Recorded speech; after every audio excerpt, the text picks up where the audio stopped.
How's it going, everybody? This is the Uncanny Omar from Near Mint Condition, the home of collected editions. And today I've got a full house. I've got content creators. I've got a really shy comic book creator that for some reason will not show his face. Oh, there he is. There he is. Never mind. But yes, some of these people you've seen on the channel before, some of these wonderful people I haven't seen for a while, and it feels so good just to hear their voices. Some of them I've been watching their channels for a while, and I haven't had the chance to collab. So here we are on today. And oh, I forgot. Joe, where's Joe? Now it's a full house. Joe's video is still loading. It's still loading. We lost the Brady Bunch thing. Yeah, I know. But we gained this beautiful background. So what I'm going to do is let everybody introduce themselves one by one, starting with Alfredo and what he does and where you can find him. Well, hi everybody. I'm so nice to be here in Near Mint Condition. Omar, thank you for the invitation. Well, my channel is a Spanish-speaking channel, and we talk about comic books, all kind of comic books, and you name it. Single issues, TPBs, hardcovers, omnibuses. I have a whole collection, and I'm a super fan of Conan the Barbarian too. So we're always in a group on Facebook and also in YouTube channel, El Santuario de los Comics. That's the name. And I think in English it will be the Sanctuary of Comic Books.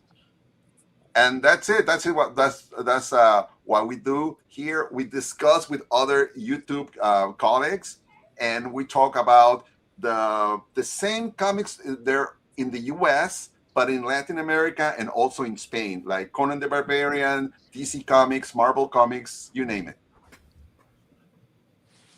Got a lot of different continents covered today, so we'll see where this goes. I think, Kyle, you've got all of California covered, right? That's basically all you. Yeah, Tijuana, San Diego, most of the California, Comic-Con, obviously I cover Comic-Con, WonderCon, and this year in the next 2026 I'm going to La Mole convention in Mexico City. So I'm going to cover That's a good one. That's a good one. That's a very good one. I did it. Oh, you did? Mm-hmm. Oh, my God. But that should be a very good experience. But basically, that's it. So we talk, we're comic lovers, so that's why we cover everything we can. English and Spanish. Nice. Okay. Shannon, who are you, young lady? Where can people find you? What do you do? Yeah, well, I'm Shannon Live, otherwise known as Small Press Shan on the internet, and I own Bat City Comic Professionals, which is a 3-time Eisner finalist comic shop, as well as a 501c3 nonprofit organization that uses comics to teach reading, writing, and art to kids. We also have a show called Wind Down Your Weekend that I've been running for almost a decade now, which is all about all the small press and indie comics that release each week. I read them all, and then I talk about what the series is about, what that issue is about, and why you would like it. It's live on Facebook every Sunday night at 9 p.m. Eastern time, so tonight. And then it goes up on YouTube after that so that people can watch it in perpetuity.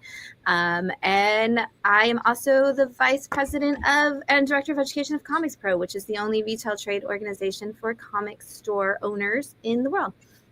I have a question for you, Shannon. It's for a decade you have been running this show. Almost. Have you been drinking wine every Sunday with? Yes, we actually. This is not an intervention. I swear. I was just wondering if it was. The wine came into play starting during COVID. Prior to that, it was like just drink whatever is in the house. During COVID, we ran out of anything else to drink in the house, and so we started drinking all the wines that people had gifted us that we were like, we're never going to drink this because we're not wine drinkers. And so I started talking about my experience drinking the wine during the show, and the name and then right after that we decided we were going to order some of our own wine, and during curbside pickup they gave us the wrong person's order, and we ended up with 8 bottles of wine. So we figured I would review the wines on the show too and talk about that. And so we changed the name of the show, and it's now the first few minutes is me reviewing wine, and we review it like sporadically throughout the show in between talking about all the comics. I like that. That's and awesome. it's a different wine almost every single week. So I've had a lot of different wines. A lot of different wines. Okay. Chubby Ray, this is your first time on the show. How are you, right. man? That's right. I'm here. I'm Chubby Ray. Let's see, what's my tagline? I don't buy single issues. I buy trade paperbacks and omnibuses, and I'm a big fan of Near Mint Condition. Omar, it's an honor to be here and see everybody, and to be right above Kyle. That's cool. Yeah, but I'm here and just ready to talk comics. Awesome. And thanks for the invite. I'm glad you're here, man. And also making her first appearance here on the channel is Deanna. How are you, young lady? Tell us a little bit about yourself. I'm Deanna. I'm very nervous, as you can see. I'm shaking a little bit. But you haven't seen Kyle Stark's hands. You haven't seen Kyle's hands. Look at that. A bit about me. I love comics, obviously. I love the Bat Family the most. And in my normal life, I would say I'm a cashier at a theater, and I do a little bit of volunteer firefighting, and that's pretty much it. That's badass. That's awesome. Which part? The firefighting volunteer. That's badass. Because it's not a real easy. superhero here. Yeah, for real. Not really. Yeah, thank you. And thank you, James, for sharing everybody's links, by the way. Thank you. Anshuman, dude, it's been a minute. How are you, my friend?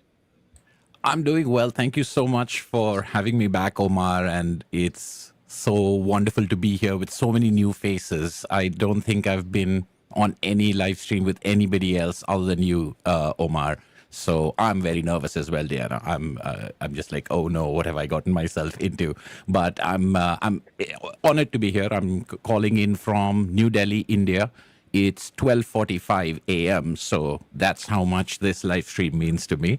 I am a hobbyist YouTuber here on YouTube. I've been making videos on comics for, I don't know, 7 or 8 years now, on this channel for the love of comics. But the main thing is last year, I quit my corporate job of 19 years to start publishing and creating comics here in India. Wow. So on to a new, sort of a new phase of life at this point of time. Thrilled to be here. Thank you so much for having me on.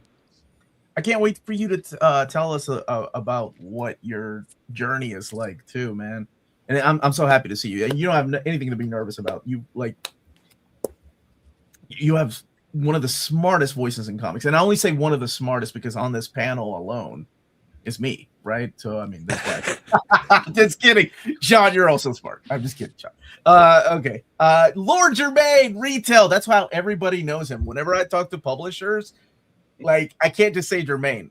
I have to say Lord Jermaine retail. They're like, oh, yeah, I know Lord Jermaine. And it's so funny. No matter who I talk to, DC or Marvel, they all know this guy. What's up, dude? Circle gets the square. How's it going? This is weird for me. So I'm used to like either talking to you, Omar, in person, or seeing Kyle at a convention or something. This is super weird for me, but I'm gonna try to not make it super weird for everybody else. I'm coming to you from North Carolina as owner of Acme Comics, established 1983. I've been behind the counter since 1996, and I talk about comic books on a weekly basis every Tuesday. Formerly on Twitter since 2009, but now on Blue Sky every Tuesday night. I'm going to read between 20 and 25, 22 minimum page comic books every Tuesday. If I don't read on a Tuesday, it doesn't get read. But I promote comic books, promote creators, and I'm in a position to comment on what actual customers, consumers, are, what they're saying, but also what they're doing. Just the same thing.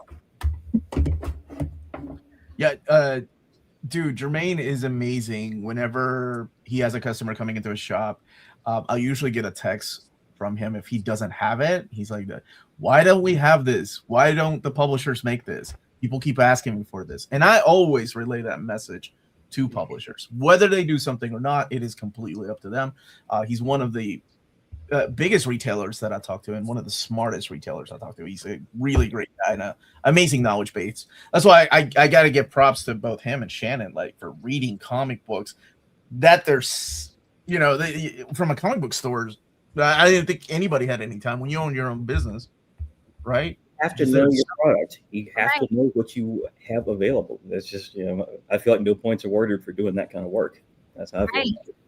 I agree with you, Jermaine. And also, we got into owning comic book stores because we love comics. So you also want to read them because you love them. But yeah, you have to know. How do you know what you're ordering, what you're selling if you don't read the product? And how do you know who it's the right comic for if you don't know what's in the book?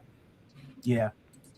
One of the best parts about going to a comic store is having a conversation with the guy behind the counter and having them know what they're talking about. I've been to those stores where they don't know anything, and they're not as fun as the place where the guy will sit down or the person will sit down and have a conversation with you about this character and that character. I mean, that's the best part of a comic shop. Mm-hmm. Agreed. I miss that experience. We finally got our comic book store here in Frankfort, where I live, after, oh my gosh, it's been almost a decade since we've had a comic store. So it's really nice. Next, Kyle Starks. I don't know if anybody knows who you are, what you do, but just in case, the other side of the world, talk to me, Kyle. What have you done today? No, today. Listen. Okay. Hey, listen, it's me. It's Kyle Starks, 3-time Eisner-nominated comic creator. I made comic books for forever now. I did Rick and Morty for 5 years. I did Peacemaker Tries Hard, which is a timeless classic and should be in a compact edition. Everyone here agrees. Everyone agrees DC make that compact edition of Peacemaker Tries Hard. It's so good. I have Wrestle Heist coming out next week from Image. It's about wrestlers doing a heist. And I have I'm part of the Vertigo relaunch in February with a book called End of Life with Steve Pugh. I'm very busy. We're having a great time. We making the comics. I do the comics. I'm a comic boy. Comic boy. Yeah. I love that. As a matter of fact, dude, I just read your book that was published by Dark Devil on My Shoulder. No? I have a bunch. I have 17 Dark Horse books. That's not true. Those Not Afraid. That's a good one. That's about 2 serial killers going into competition to break the record for murders and whistling. Yes. Yeah. Completely different than what I was expecting. Because I know, but it still has that Kyle Starks flair to the story. Yeah, I dug it, man. It was really cool. Thanks, buddy. Okay. Next, Joe Talks Comics. What's up, dude? How are you? Good. Very thankful that you invited me here, and not to put Carl on the spot, but it's a moment of cosmic coincidence that I'm also next to him, as it was one of my first interviews that I did on the podcast a couple of years ago. So good fun. I'm sure he doesn't remember me, but it's still I remember everything. Eidetic memory or whatever it's called. Photographic memory. I got that. But yes, I go ahead. I was going to say, I talk with friends about the comics that we've been really enjoying. I have creator interviews. I talk about the solicitations. Most recently, I had my mega interview episode straight from Thought Bubble and Comic Convention here in Harrogate, Yorkshire this year, which was a mammoth undertaking, but just incredibly amazing to do with so many amazing creators that kindly gave me their time over that weekend. Oh, man, I'm glad that you got to go. Hopefully next year I'll get to go and join you. Where are you located? It's near southern England, so not too far out of London on the train, which is quite nice. So yeah, always a bit of a trek up to Harrogate for Thought Bubble, but really worth it. Okay. And last but not least is a man that is so much on the channel that I was like, where the hell is he? I didn't even send him a link to join. I just assumed he was going to join because he has access to all of this. That's on me. Sean from the Comic Pals. What's up, dude? How are you? Hello. I am happy to be here on this fine panel. There are so many incredible creators here, and Omar. Particularly, I want to say hello to Shannon because I watch your channel. I think you're fantastic. I've gotten used to now seeing you on the Prana channel as well. You're a guest star on there frequently. So thank you for all that you do for comics. And Kyle Starks, who I got the chance to interview once, who I love. Keep killing it, making amazing comics. Thank you for all that you do. And I think there is one thing that we can all agree on, which is that all of us grew up watching Omar's content. Right? Shut up. No. No, I'm not that old. Stop it. I am Omar, and I will be the host today. And we're going to be talking about what we are currently reading, what's working, what we see that people are hyped up about. And I wanted to gather a group of people from across the world, not just here in America. Because not that there's anything wrong with America, Sean, but Well, I wanted to see what everybody else is thinking, what everybody else is reading, because it could be a little bit different. I went over to I took a trip to Europe in September, and it was amazing to see so many books that I had read already because of companies like Humanoids and Fantagraphics. And there's a couple that were translated by Dark Horse. It's really cool to see that, but then also see familiar faces like X-Men and Batman over there too. So yeah, I want to start today by talking about what we've been currently reading that we've been enjoying. And I'm going to start with Deanna, since this is her first time on the show. Tell us what you've been reading lately. What have you been enjoying? I have my list, and I feel a little bit like a fraud because I'm a cashier, and everybody's like so into comics. Oh, it's okay. Okay, what I recently got up to read was, and I really enjoyed, was obviously the Absolute Universe. Okay. Our Suit Stained Heart, the first issue just came out this week, if I'm not wrong. CORT, Children of the Round Table by Tom Taylor, Spider-Girl, which is sadly ending, or it was the last issue. The Supernatural comic, which I'm really excited for. Spider-Man Torn, Laura Kinney Wolverine, which I'm so sad about that they canceled for Age of Revelation, and It Killed Everyone But Me. So yes, these are a lot of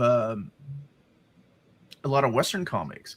Can you tell us a little bit about what it's like over there? Like, is it more accessible? Is it in English or is it translated?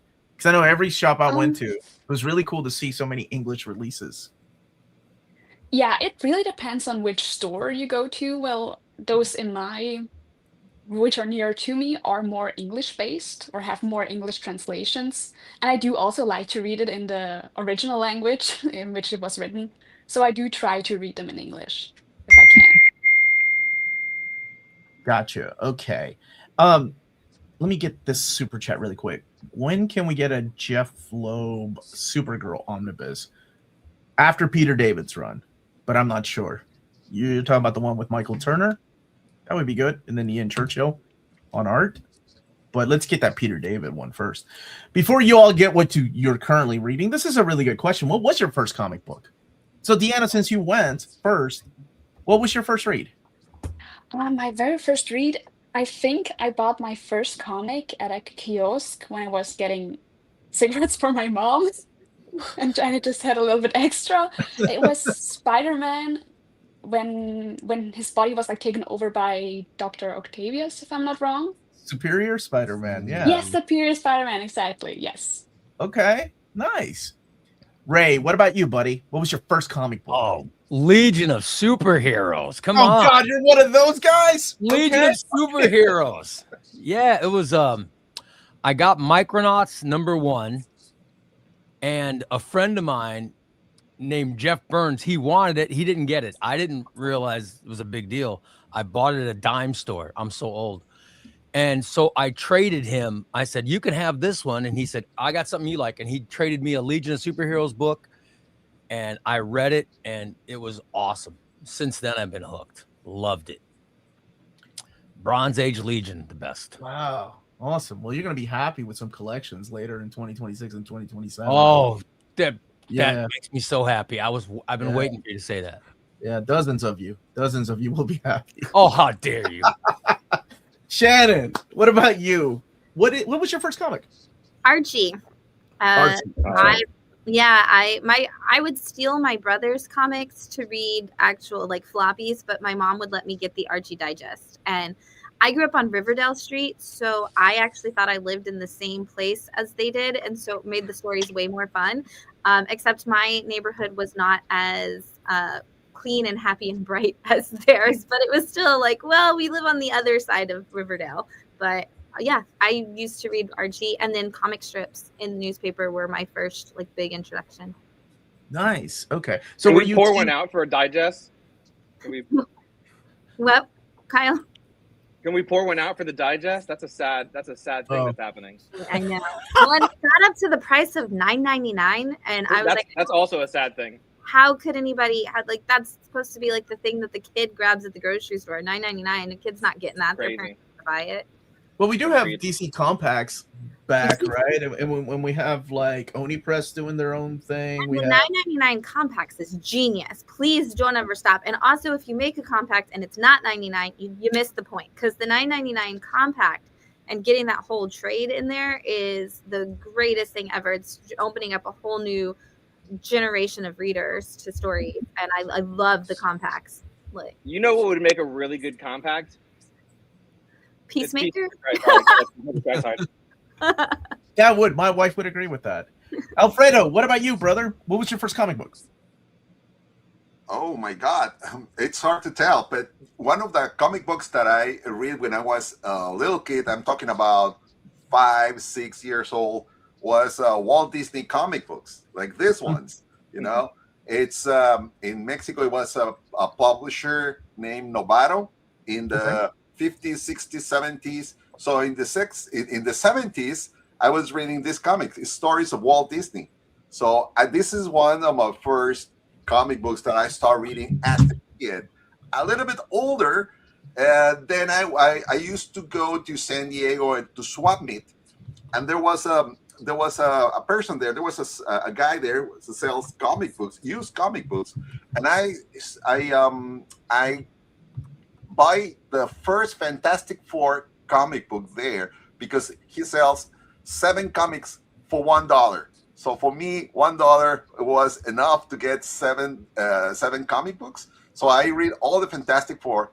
That's why I became super fan of Fantastic Four. Oh, wow. But I was a little bit older. I start first with Walt Disney comic books. Yeah, I remember a lot of kids bringing the Archie comics and the Walt Disney comics. Walt Disney are very popular, and in Mexico, and also Archie, Blondie, you know, Haggard the Horrible, you know, you name it. There was a lot of comic books reprinted in Mexico, and there's also Mexican comic books too. One of the most famous in Mexico is this one, Calimán, the Incredible Man.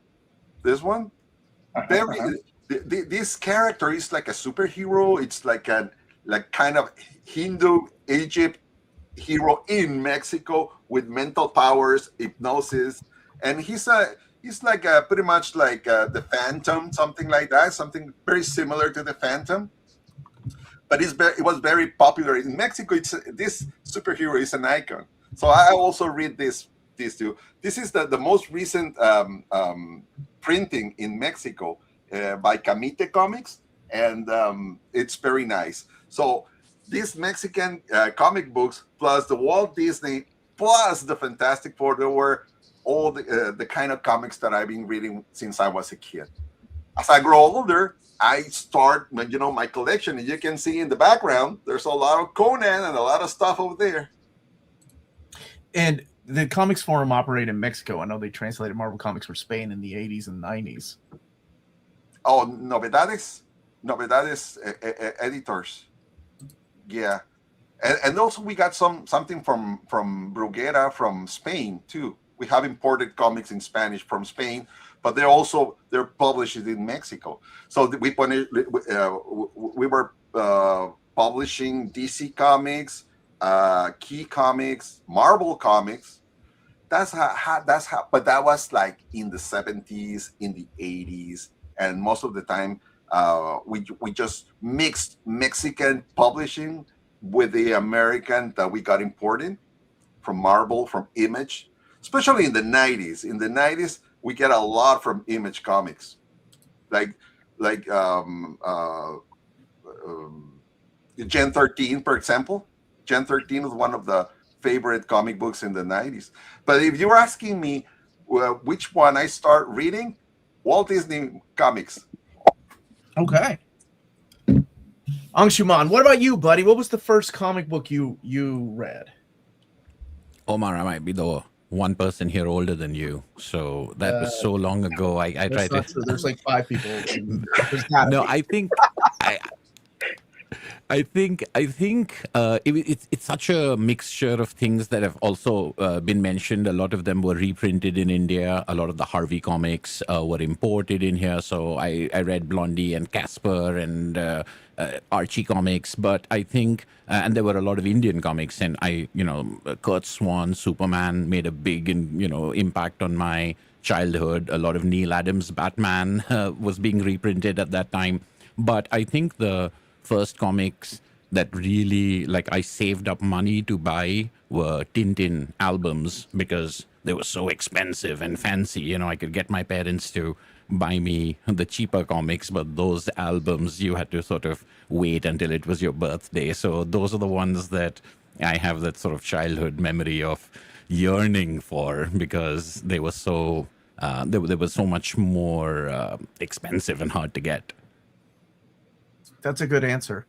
It's so different here in America. Like, I didn't even know Tintin was a thing until the HBO animated series that happened in the 90s. Because Tintin... Nickelodeon, right? Wasn't it Nickelodeon? It might have come on Nickelodeon later, but it was. I remember it was a big deal for HBO because they were showing that and like Babar and a couple of other cartoons that I was like, what is this? And I got into Tintin because of that. And it's weird because, it's just so popular and everywhere over there. But here in America, it's like, that's not Batman.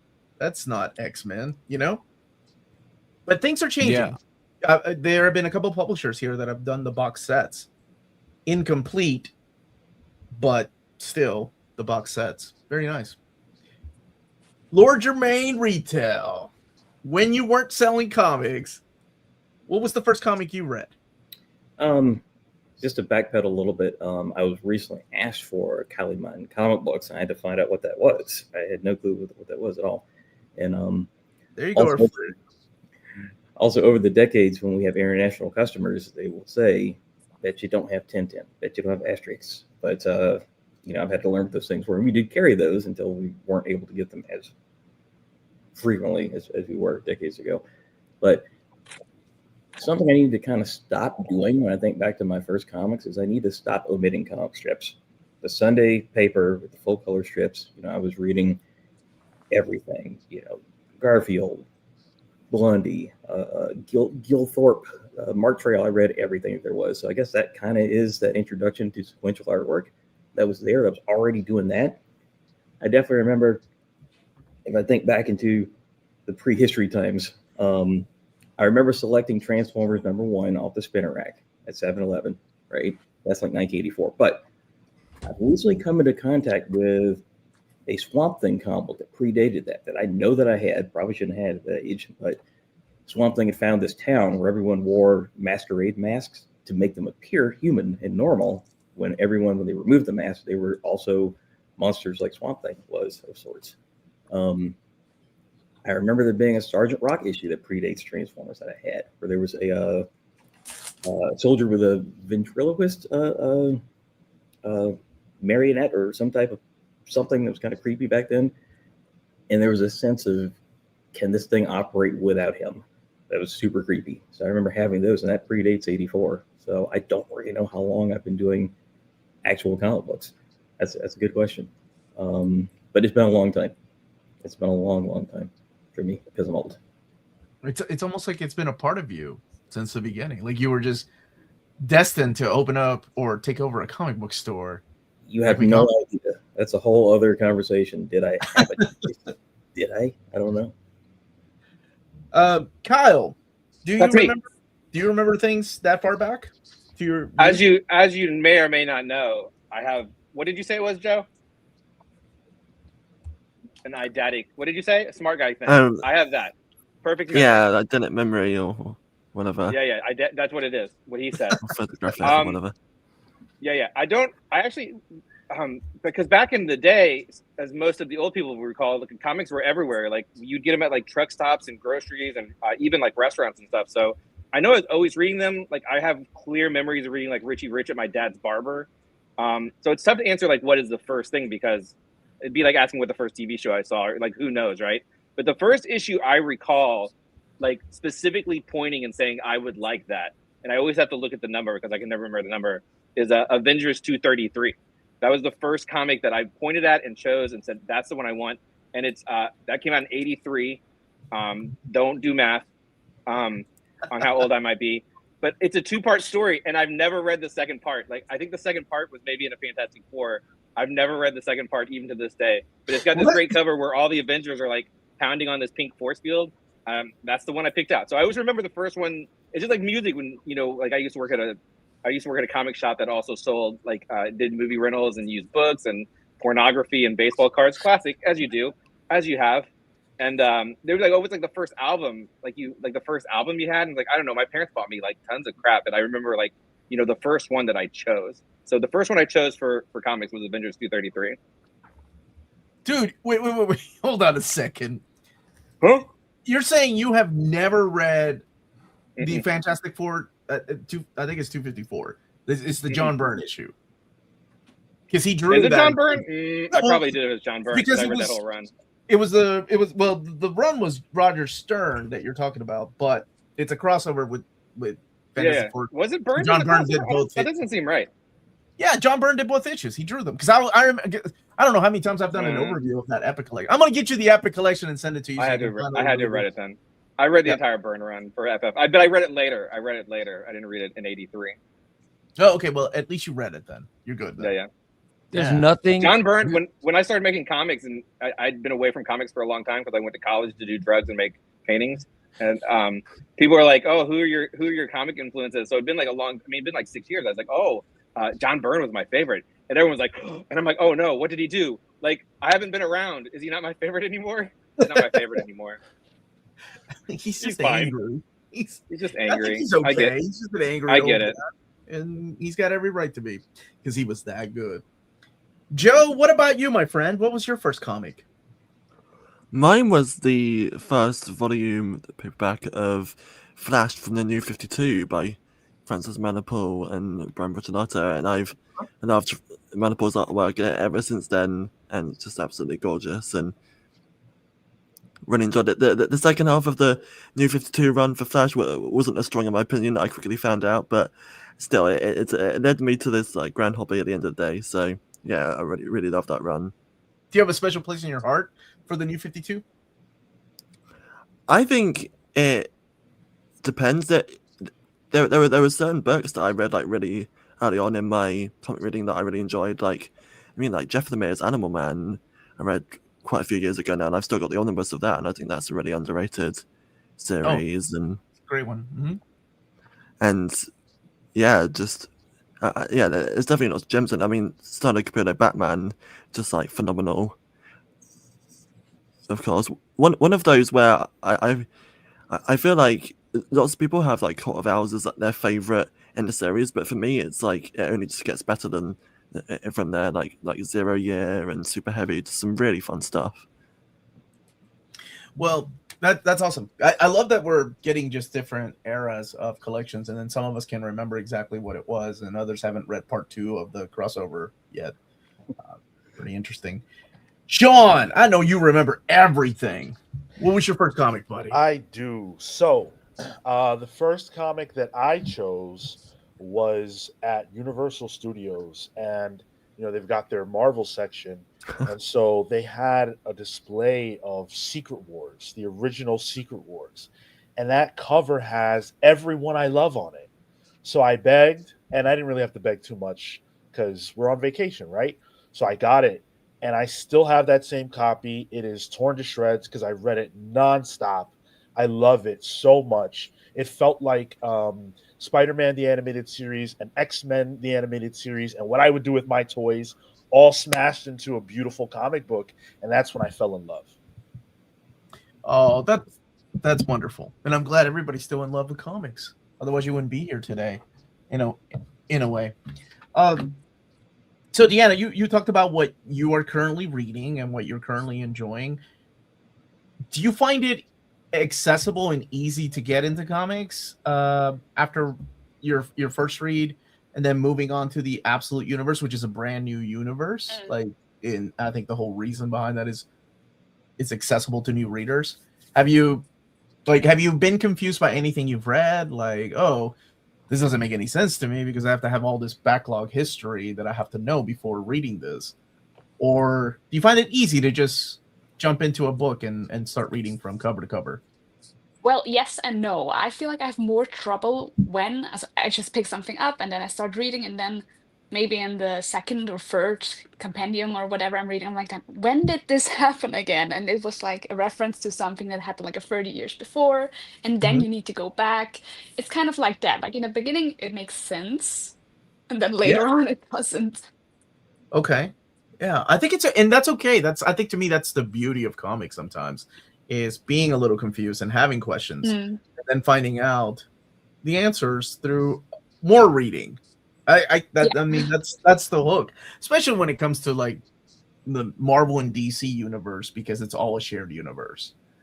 What about you, Ray? You've been reading comics for a while.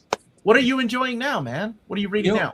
You know, I was inspired actually by your shelves. I've never read Conan ever. Oh, and okay. I just finished Savage Avengers Omnibus. Okay. And I loved it. I loved Conan. I'd never read him before. And I heard Alfredo talking about him earlier. And like I said, I've seen your shelves, and you have a lot of Conan. And you're constantly doing Conan stuff, you know, reviewing a new omnibus.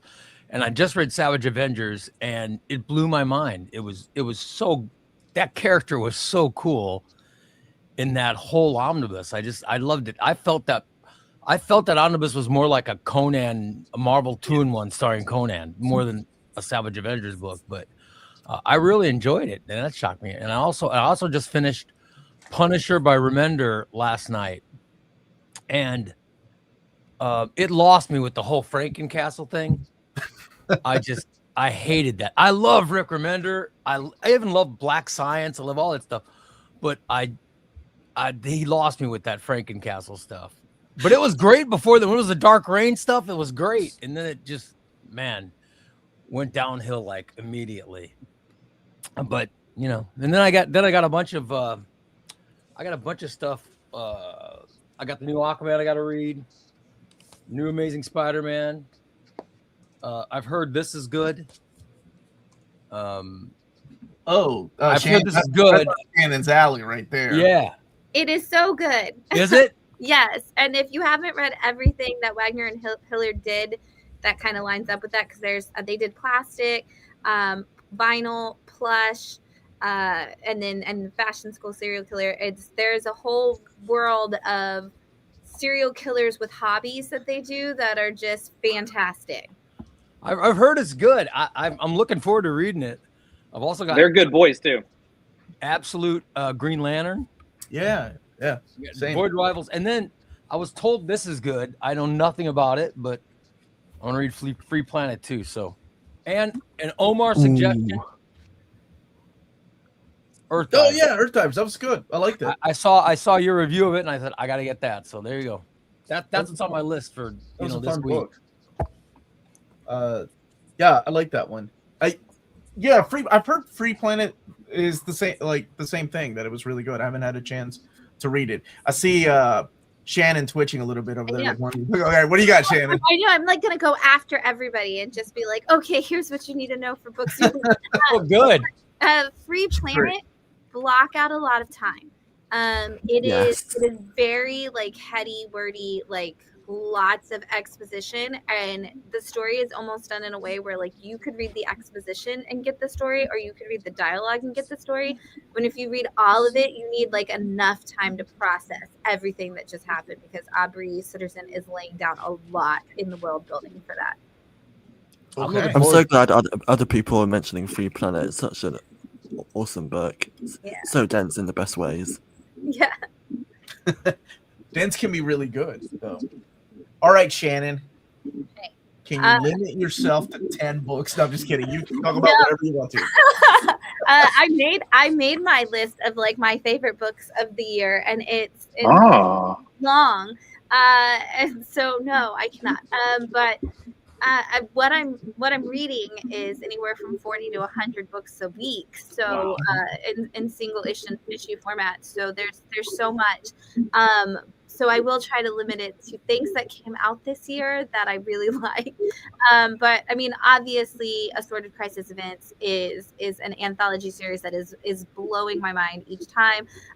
If you've seen this show, you know that I love Ice Cream Man. So you know I love anthologies that make you think a lot, and Assorted Crisis Events is doing so much with that.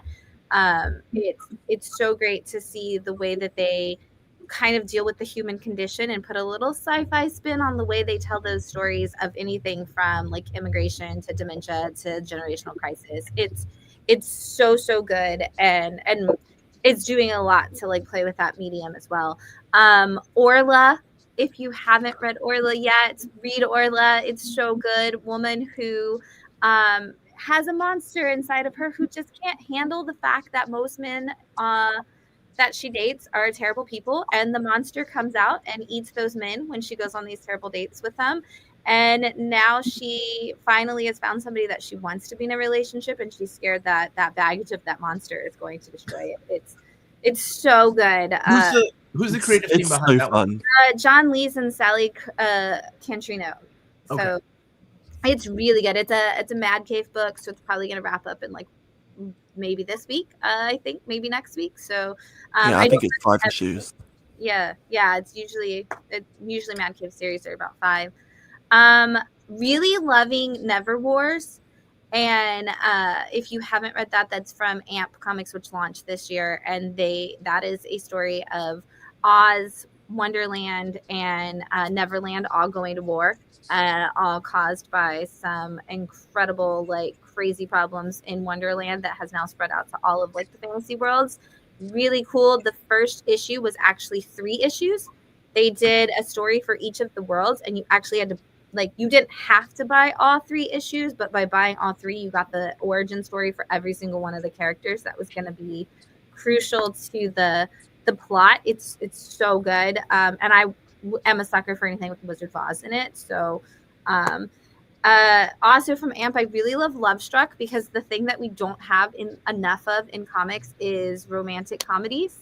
And Love Struck is like those 90s comedies that are like romantic and awesome. It is a woman who hates love, and she goes to show up on the day that her fiance is going to propose to her, and she freaks out because she doesn't want to be in a serious relationship, and she backs up and she accidentally runs over Cupid. And now she's required to actually, in order to save Cupid's life and not go to jail, she's actually responsible for helping people fall in love. And her first assignment is her own dad. And so it is hilarious. It has, like, I always describe it as Brendan Fraser and Elizabeth Hurley's Bedazzled is what it feels like to me. So definitely that one. And then still coming out, things that I love, I'll just throw in one more. Everything Dead and Dying. I think it is Tate Bromble's best work. It is such a cool switch to the genre, the zombies genre. You never expect how hard you're going to cry at the end of every single issue, and it is so beautifully done. Jacob Phillips' art is always incredible, but it carries so much weight in that book. It's so good that you like read it. Don't even, I know a lot of you said you don't read single issues, but I'm like, this one, read it in single issues, because the feeling at the end of the issue is like, I like that moment when we actually had to wait for TV shows to come out. It feels like that, like all over again, where you're like, what? I have to wait that long to know what happens next. And it's so beautifully done. It's going to be the book that Tate gets his Eisner nomination for, and rightfully so. Wow. Yeah. I can't wait to read that one. Who's the publisher on that book? Image. Okay. Yeah. And Ludwig, hey, I know this guy. Saludos, amigos. So happy to see Alfredo in the best channel for collected editions. It's always all the best wishes for you and your guest, Omar. Have a great holiday. Thank you, Ludwig. Alfredo. Gracias, Ludwig. Give it to me. What have you been reading recently? Oh, you mean me? Yeah, right on. Yeah. Okay. Omar, I've been reading this comic book. For me, I discovered this in a comic book store months ago. It's this one, Skin Breakers. Wow, this is fantastic. I don't know if you guys have been reading this. Oh yeah. Lately, I'm a super Conan the Barbarian fan, but this blow my mouth, my mind completely, because it's a very different story. Skin Breaking is a savage fantasy. It's a comic that blends the sword and sorcery with dark horror. I don't know how can I define this, but it's so exciting. The artwork is so fantastic. It's Robert Kirkman and David Finch. So far, there's 3 issues, but I mean, this is incredible for me. The closest thing that this year blows my mind was Frankenstein Alive. I don't know. This is a reprint, and I thought this was going to be the best, comic that I've been reading this year. But it was Conan number 25 and also Skin Breakers. But I don't know if you can show a little bit of this artwork. Omar, this is fantastic. It's astonishing. David Finch, look at this. Oh wow. Yeah. This is amazing. It's a powerful image, and the story of Robert Kirkman. It's also fantastic. It's I don't know. It's a tale that it's powerful because follows warriors known as the Skin Breakers, men and women. And they harn in violence, survival, killing, conquering, you name it. It's very similar to Conan, but I don't think it's better. I think it's like it's the other side of the coin.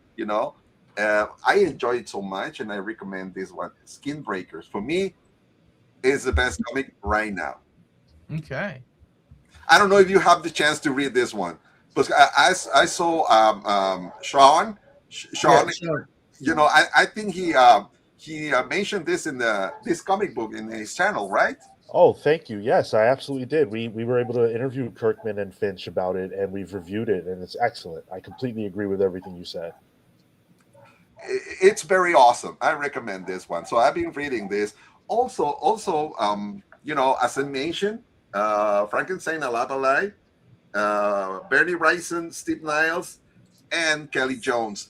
This is an amazing book too. But one of the newest thing that I'm very, very glad to find out, it's there. Skin Breakers. I recommend this. It's very, very cool.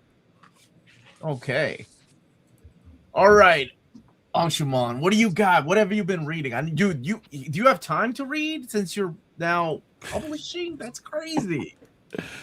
Yeah, I think, we don't get single issues over here, not with any regularity. And even the trades, they take a while.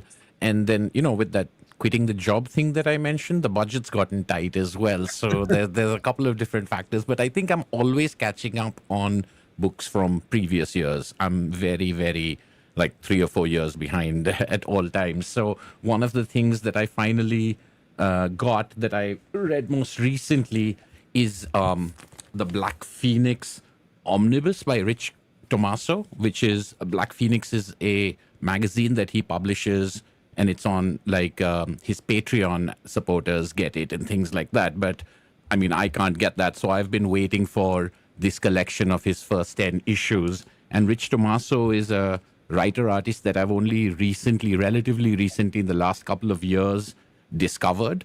There was one book that he did with James Sturm, Satchel Paige baseball comic, that I really enjoyed. But other than that, I've just been discovering his work since Spy Seal a few years ago, which Image Comics published, which was taken from the pages of this Black Phoenix. So this is like a magazine, like an anthology magazine, and it's full of short pieces or serialized stories, apparently by 3 or 4 different people, but they're all him. It's just him under different names and different art styles, and it's very similar in some ways. It reminds me of like Daniel Klaus and 8 Ball, and Chris Ware and stuff like that. Like he does the ads, he does all of the paraphernalia and the marginalia and stuff like that, just stuff outside of the comics as well.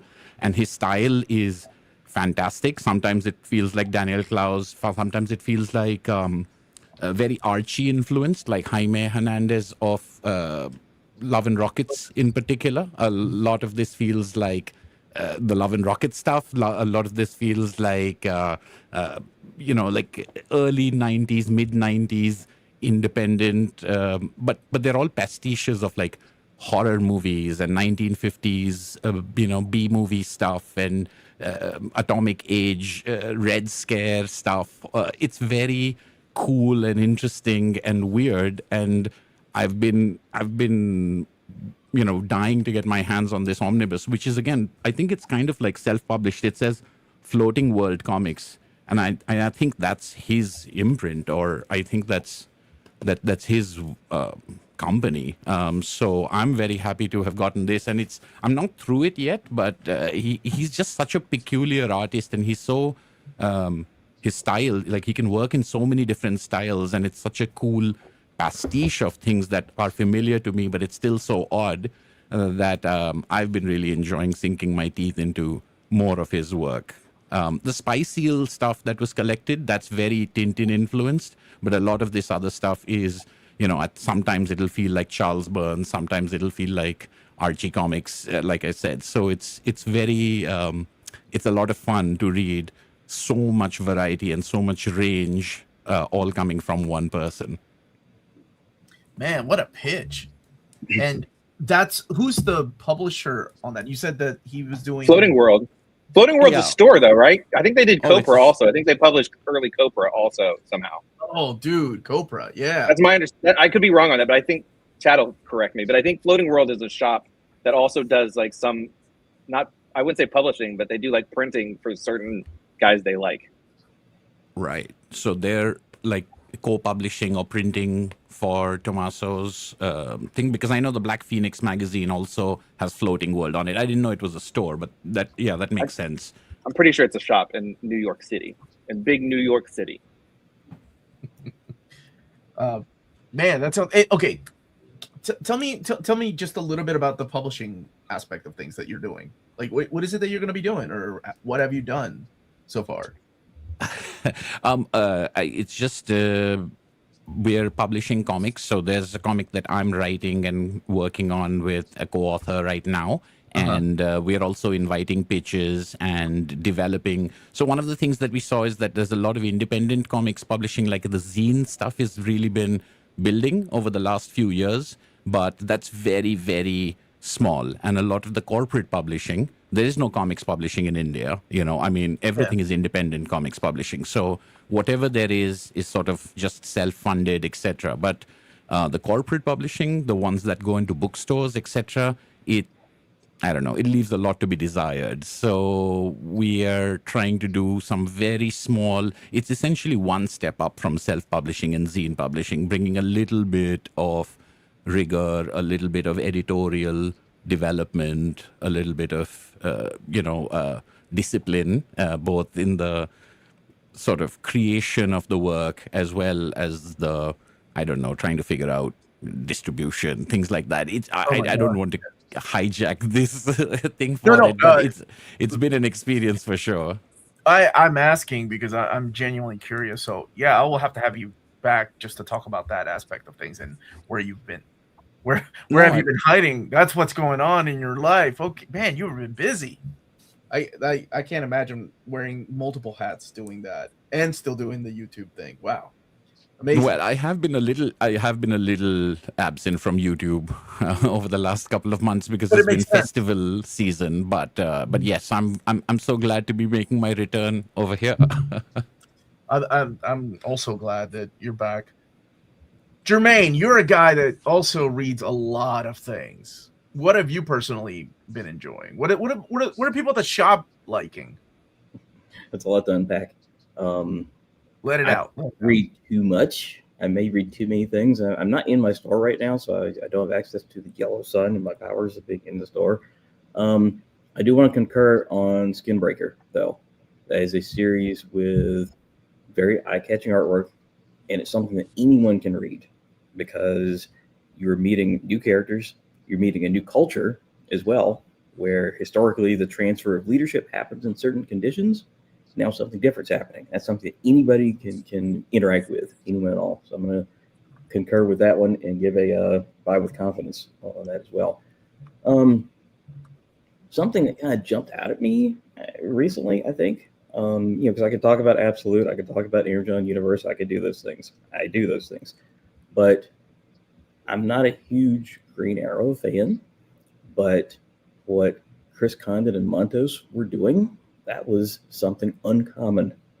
Okay, that was something exceptional where I had to look and see, wait, who drew this? Montos from Green Lantern War Journal? Is this the same person? It was the same person. But for the most part, I'm with what DC Comics is doing, as a retailer and as a fan as well. But to have wrapped up that run of Green Arrow at that stage would be similar to wrapping up, this is a big one. This would be similar to wrapping up Bendis and Malieve Daredevil during Underboss. That's kind of what cutting that one off now was. It's getting canceled, right? Yeah, it's wrapping up. And that was something exceptional that had it been given enough runway to kind of find, to let the word of mouth reach the titles and let, pre-orders build at stores, that would have been the start of something memorable instead of just a brief moment of something memorable. How many issues was that, Jermaine? I feel like it was maybe 8. Yeah. Oh, man, not even enough for an omnibus. Maybe an oversized hardcover. Wow. You'll never read it now, guys. I think that one, for all-in purposes, that one would have benefited from a new number one. You have to be very careful when you do a new number one, when you keep numbers rolling. And I did hear from people, from customers in the store, well, I wasn't reading the series before, so I'm not going to start now. That was the one that Joshua Williamson started, right? I think it was, but it continued the numbering, and it did not have a new number one. I think that in that case, for that material, for that big of a change up, a new number one would have kept it alive. Dude, you're like, I don't hear a lot of people, because you're the retailer, so you know this, but you just said something I don't hear often. You're like, that would have benefited from being a new number one. I hear so many people complain about renumbering, and it's so confusing. How do you go from one Batman number one to another Batman number one? And I don't understand the confusion when it comes to these things, but I don't know. I just think people overcomplicate things online when they're complaining about things. That's a part of a much larger conversation, and I completely get it. Didn't I just buy number one? I totally get that. But in today's world, here's the analogy that I use. Okay, if someone says to you, just to pull a show out of the air, Game of Thrones season 3 episode 19 is fantastic. It's so good. Season whatever episode 19, watch that. You're gonna love it. They did not watch Game of Thrones because there's no episode 19. Are you likely to do that, or are you likely to say, I'm gonna start with season 1, episode 1? Which is a person likely to do in today's world? I think they're gonna want to catch that clear starting point versus here you gotta try this, issue 38. It's so good. I think that's something that is just part of today's way we consume media. I think it's especially true for no disparaging Green Arrow, but for a minor character. I think for like a Batman, a Superman, a Spider-Man, they'd be like, sure, whatever you say, you can jump in. But for those characters that don't have decades-long ongoing runs, I think that's what it feels like. I just don't hear that very often, how something, but it is a very good point. And like I said, you're the retailer, so you know how these things work more than anybody. I don't know what sales are like for retailers when it comes to new number ones. I could sit and bitch about how confusing it can be to have 3 different number ones a year for Spider-Man, but I don't know what those sales numbers are like. Don't get me started on the concept of explaining what an annual is to a new reader. Don't even get me started on what that is. Didn't I just buy number 1? What was that? It? What else have you read that you've enjoyed recently? I've read so many things. I know. Without prompting, it's hard for me to search the mental files.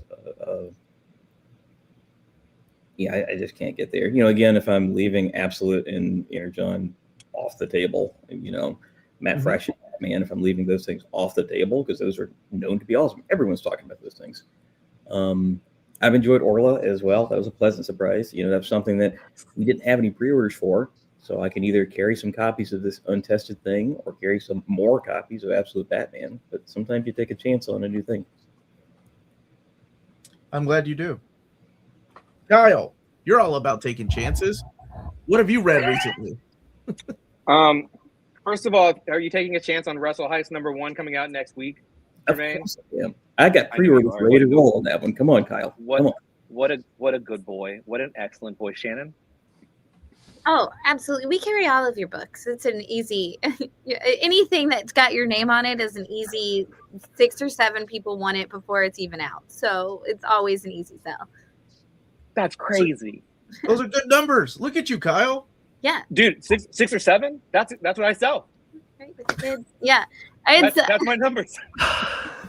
But seriously, like that's like just like before it hits the shelves. We always sell out. I mean, Pine and Merrimack was one of our bigger books, for sure. Where Monsters Lie, like, you know, or Where Monsters Dwell, and it was, you know, it's so many. I mean, and as we were talking about earlier, like just anything like you put out, people like the humor mixed in with the darkness. But I was in for, again, Pine and Merrimack. We have a huge crime noir fan base here, and doing it in that little different way with bringing in, I think it on my Batastic Awards, they were one of the nominees, maybe even won for best couple in a comic. Yeah, we did. Yeah. I remember it was on Instagram. I saw it. Yeah. And I shared it. Thank you. I just want to say, first of all, Omar, no one listed any of my books for this year, which is a little upsetting. We don't need to get into that. I'm not holding any grudges because no one listed a Kyle Stark's book for this year. I will say Doug Wagner got mentioned, and Tommaso both had books coming out. I think it was Doug Wagner's first book, Vinyl, and Tommaso had She-Wolf coming out when I did Rock Candy Mountain. So like I feel like there's a kinship there for those guys who did get mentioned, not me. Kyle Starks does many good books that come out every year. You were almost there. You were almost there.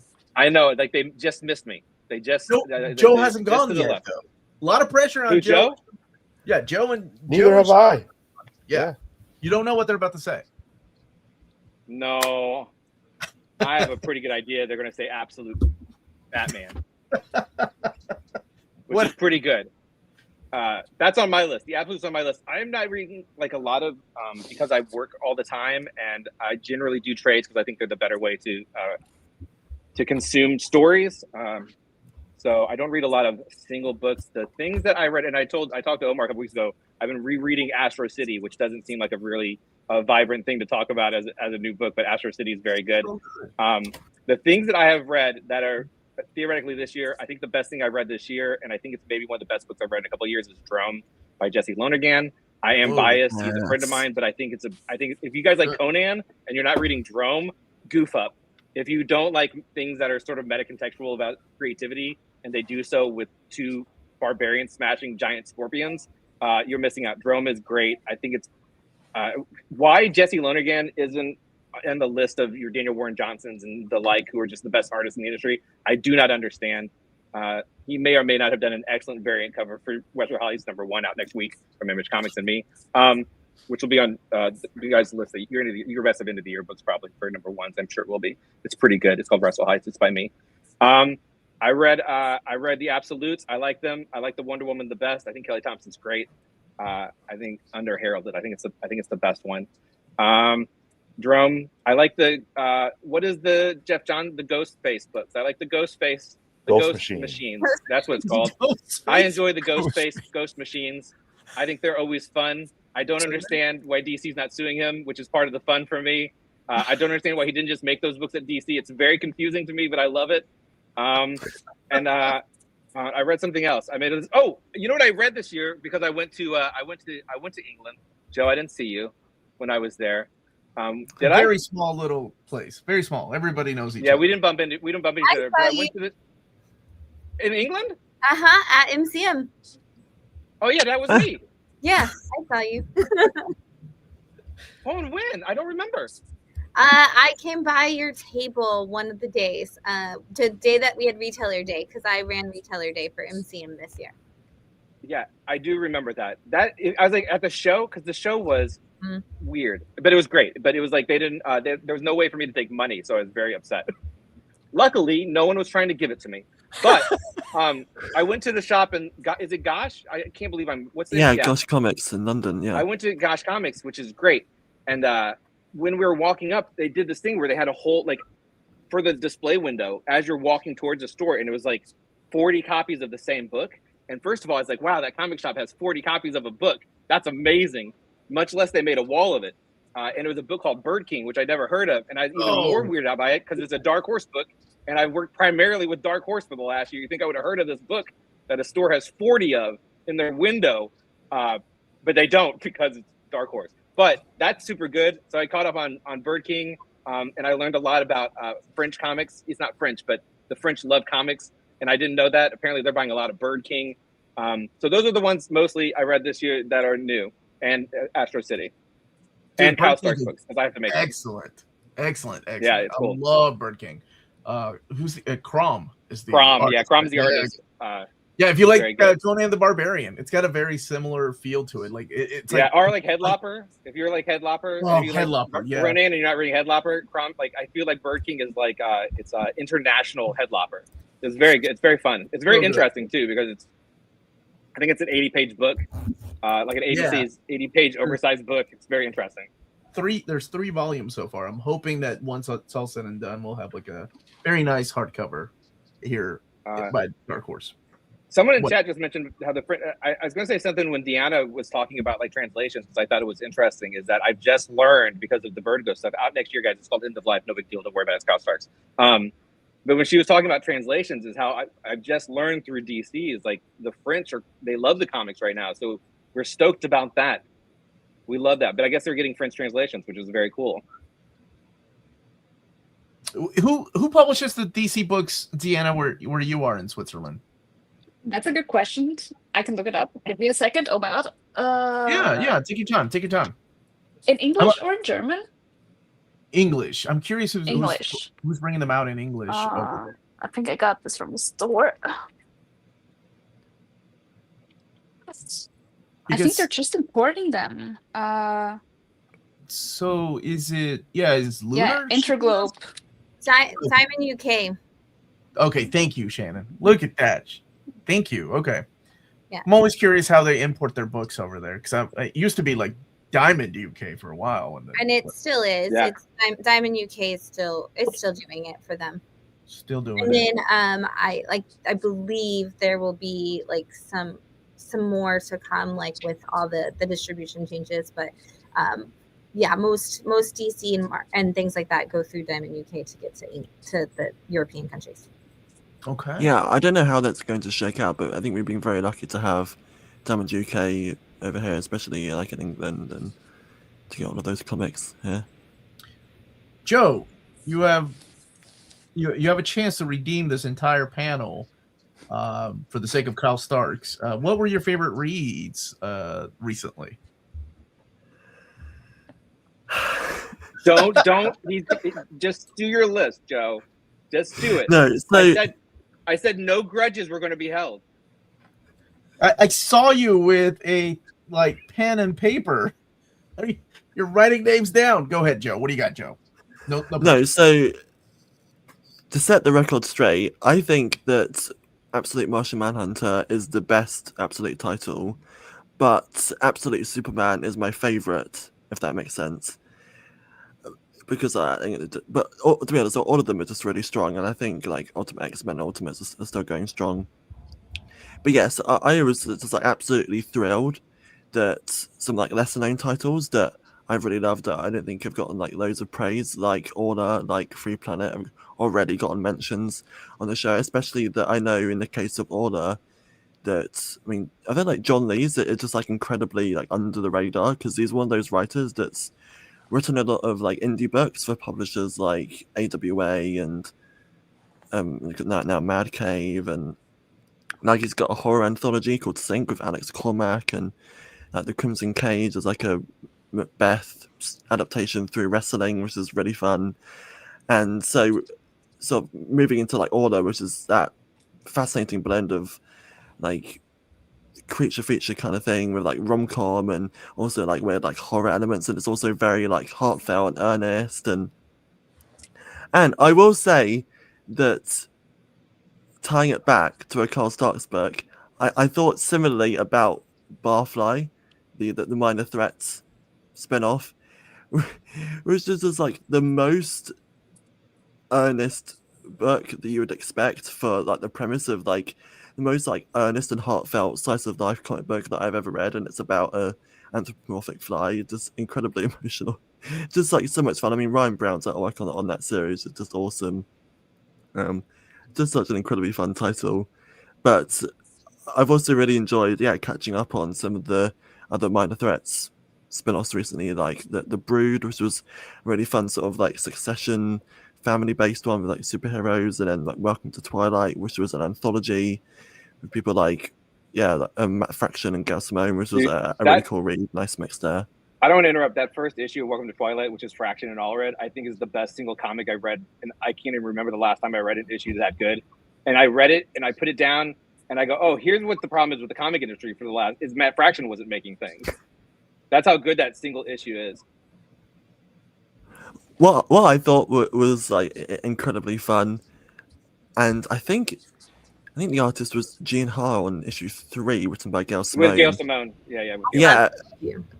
Yeah. Again, like absolutely like hilarious issue about like meta about like Comic Cons, and like with like Crab Louie, one of the characters from a different spin-off, about his journey just to like make money as and like again just so like more emotional than you would expect. But I've really enjoyed some like other series like tracking along. Like there was a new volume of The Oddly Pedestrian Life of Christopher Chaos, Children of the Night, by also by Bromble, who was mentioned earlier, and Isaac Goodhart. It's one of my like favorite series just because it's like so fun, that sort of like Universal Monsters with like queer and then I've heard recommended. So I think there's a library edition of the first like series of that, which will be really cool to have it all in one book, because it's just such a cool series.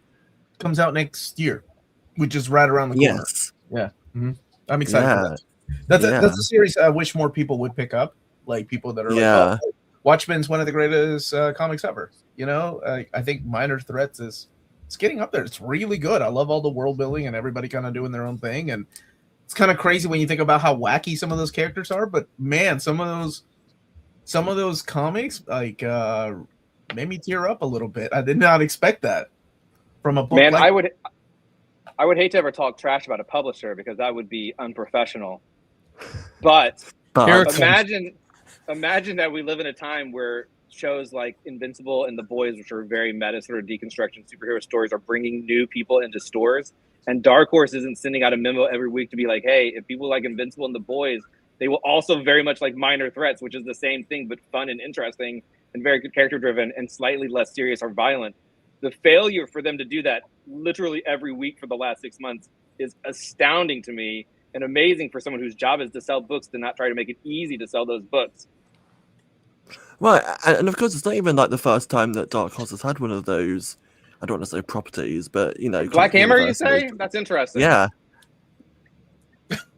it's very interesting. But okay, so from a retailer's perspective, like Jermaine, Shannon, how do you all find out? How do you spread the word of Minor Threats? Right, because you have people that go into your shop. How do you all find out like what this is and what people want? Because I am curious. Because yes, you're right. It's not well advertised because I don't hear a lot of people talk about it. For as successful as it is, for as many sales as it gets, for the freaking creative teams that are behind it, it's just I don't see it. I don't see anybody talking about it hardly. A failure. You want to begin? Whomever wants to go first. Go for it, Jermaine. You go first. So for me, Minor Threats did not connect. You know, the shelf is very busy. There's so many things competing with one another. I remember recently, out of behind the scenes necessity, I had a copy of every book that came out in a certain week. And I kind of like, ran that on my Instagram story. And I had some creators message me kind of saying, oh, I didn't know that's what that looked like. When your book comes out, but to see here's one of everything that was available to people in that given week. Minor Threats didn't really connect. Now, what did happen, though, who is talking about that book, is Patton talking about that book all the time. And then people are hearing about it from him as opposed to, other vehicles. They're hearing about it from him. And they're coming to me saying, what do you got? Minor Threats. And then they're sweeping the graphic novels. As far as single issues, it's still, I've got 3 pre-orders, 3 rolling pre-orders on whatever Minor Threats that there are. I've got 3. But, when it comes out in graphic novel, people will come in because they heard about it and they're going to sweep them. Now, that one issue of the Matt Fraction, was it Mike Allred that drew that one? Yes. Yeah.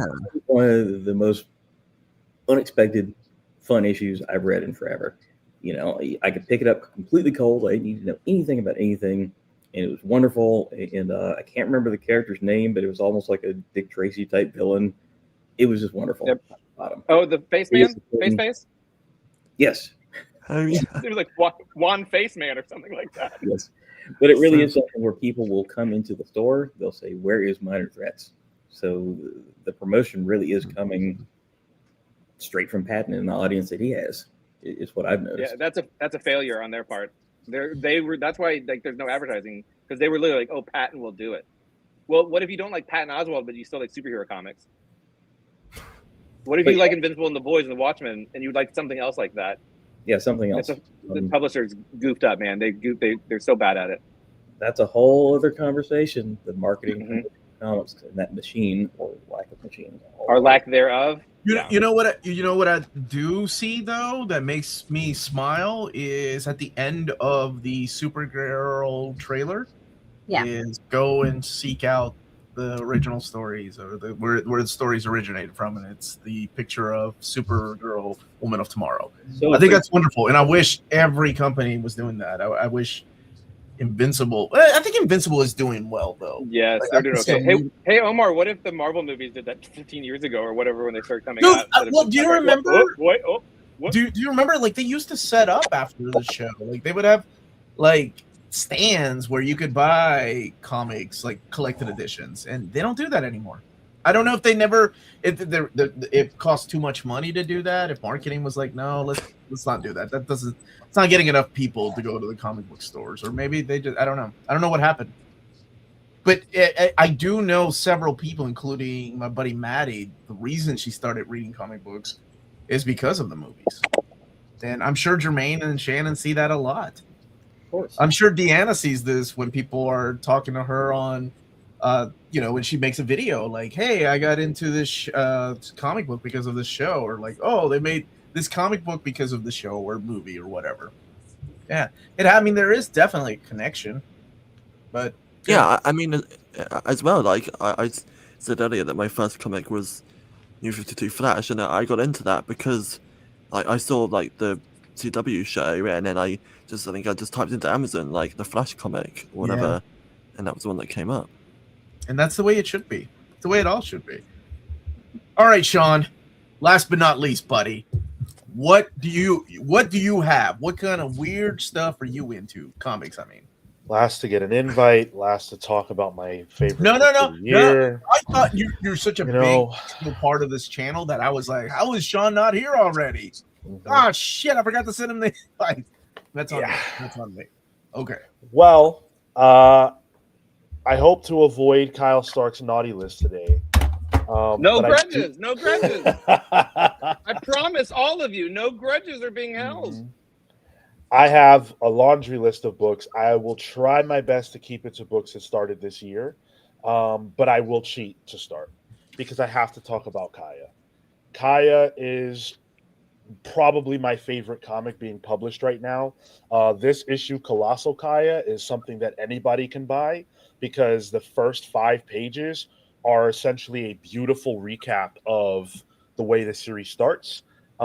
This issue has stories by a variety of creators. It's not just Wes Craig.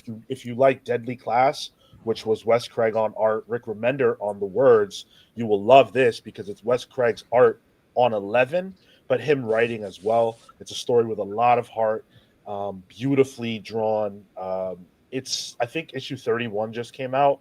I have every single one. I dread the day this series ends. It's incredible. Go ahead. You really like that Very series. good. You really It's amazing. Yeah. Every Okay. time I have a chance to talk about Kaya, I take it because So good. What's Colossal Kaya? so this was just an oversized issue that features a variety of different artists, like James Herron is here, Declan Shalvey, Gotcha. and they're contributing art over the words of Wes Craig. I have to co-sign Shannon's earlier mention of assorted crisis events. I made the mistake of reading issue 6 before this started, and let me just tell you guys, never do that. Never read assorted crisis events before you have to be around people, because you will cry and it will be hard. This series is amazing. Dennis Camp, who is the belle of the ball right now in comics, has a hit on his hands with Eric Zawadsky, on art. It's a beautiful series. Go ahead. Okay. Dennis Yeah. Camp, of course, is doing a book with the Vertigo relaunch with Kyle Starks and Steve Pugh during End of Life and some other books too. That's coming out next year, guys. Again, you're so close. You're almost crossing the streams, Kyle. Almost. I am very excited for your turn with Steve Pugh at Vertigo. I am very excited. It's called End of Life. End of Life. When It's you gonna said be when beautiful. you started to say Kaya and I just heard Kai, I thought it was my moment. I set you up. So go ahead, Sean. Invisible Man. This series has been incredible. I think this is the gem of the Universal Monsters stuff that Skybound has done. This is James Tynion with Danny. Danny's art is excellent. Yeah, she was the perfect artist choice for this. I don't give a lick about the Invisible Man. However, the way that James Tynion told this story and framed it in such a way where in my mind, if I could be invisible, that would be the greatest thing ever. But James Tynion makes it clear why that wouldn't be the case and why it is an awful existence and the kind of person that would create. So he just went really deep with it, and I appreciate Tynion for that. That's always what he does. 2 more shout-outs. Tin Can Society. I love this series so much. This is from Giant Generator. I worship at the altar of Rick Remender. This is not a Rick Remender comic book. This is Peter Warren and Francesco Mobley, who most people have probably never heard of, but they're knocking it out of the park with this series. I'm so glad that Rick Remender and Giant Generator are allowing for new voices in the space, because this is proof perfect that we need these creators who have the cachet to do it to open the door for new people to step in. So everyone should buy Tin Can Society. And then my last shout out is Captain America. I had to get a big 2 book in here. I think Captain America has been incredible. A lot of people have been down on Chip Zdarsky because of Batman. Forget all that. Chip doesn't miss at Marvel. Chip does not miss at Marvel. This Captain America series has been phenomenal. It's him and Valerio Schiti really digging deep into a post 9/11 America and exploring what that means. Captain America has been moved, his origin has been moved forward. So he went into the ice whenever he did, but he comes out after 9/11. That opens up a framework for incredible storytelling and things to mine. And Chip is doing an excellent job with that. How does Captain America see the world after being let out of the ice post 9/11? Doubly so, there's a new Captain America who goes into the job in the war that was spawned from 9/11. So it's 2 Captain Americas, 2 very different mentalities. They clash. Where does that end? Go buy the books and find out. Incredible year for comics. Okay. Thank you so much, you all. Shannon, you didn't get a chance to respond, but I'm curious, how do people find out about books that you really like, and other than you suggesting things, right? Like, so I mentioned the Minor Threats. We were talking about that. So we're just going to keep using that as an example. That seems to be a title that I don't hear a lot of people talk about, but it is legit really good. And how do your customers find out about it? They watch Wind Down Your Weekend. But that is a big part of it. That's part of why I do the show and I talk about the books, and specifically, and if you haven't seen it, I only talk about indie small press. There's no big 2 on my show at all. And so that way you can hear about, I always say we're going to talk about the other 70% of comics, because there's two publishers, and then there's all the other publishers that you didn't hear about. You love Spider-Man. You love, you're going to pick it up. If you've been collecting Spider-Mans, you probably are going to collect all of Spider-Man forever. Even the people who are like, I hated this issue, are still buying it. But you didn't hear about something like Minor Threats. You didn't hear about what's in my stacks today. There's the HasCon. Like, you might not have heard of that book yet. We're on issue 2. And so that's what I want to talk to people about, those things. But on top of like just hearing about it from there, because obviously that's going to be after the issue comes out. We see a lot of people who find things because they follow creators, and a lot of creator following is a big thing. Like, oh, I liked this person, so I followed them on the internet, and now I want to pick up everything they ever do. And so people will say like, oh, did you hear Kyle Starks has a new book coming out? And they'll come in and they're like, I want to Wrestle Heist. So they're gonna come in and they're gonna ask for that. They're gonna we do see, like with Minor Threats, a lot of people did find it from Patton. A lot of people have found Minor Threats because of Welcome to Twilight and following those other creators. Gail Simone is doing a thing. People know when Gail Simone's doing it. A lot of our newer Minor Threats people have come in because it's crossing over with Archie, and Timmy Heeg from Arsenal is really great at promoting stuff on social media, and so he has tons of great reels. He sent it out to store. He sent out gift cards to stores that had pre-ordered to Baskin Robbins so that we could all go get our Archie milkshake moment on. But he also, as a retailer, he knows that you need to be putting it out there and talking about it. And so Timmy blast everything about Archie and Minor Threats crossover. So many people, it ended up in their feeds just from the reel being popular. There's a lot of people that shop at our store watch a lot of your content, like, from people who are on the show right now, and they come in and they hear about books from there. I ironically find out about a lot of upcoming comics on LinkedIn, which is the weirdest place to say you find LinkedIn. I did. That is where, because publishers are on there talking about the stuff that they have that they're working on, and creators are talking about what they're working on, and so a lot on of LinkedIn. And so a lot of I guess I gotta get on LinkedIn, guys. I'm like, oh wow, so and so is going to be doing a book with Mad Cave in 6 months. They just announced that they signed a contract with them. It's like you get the weirdest like connection of news from LinkedIn. I every time I tell comic people that, they're like, what? That's insane. But yeah, it's there's so much. Do they still have a MySpace? Is that still a thing, Kyle? If there I had to close mine down. I couldn't put music on it anymore. I closed it. When I could put New Day on it.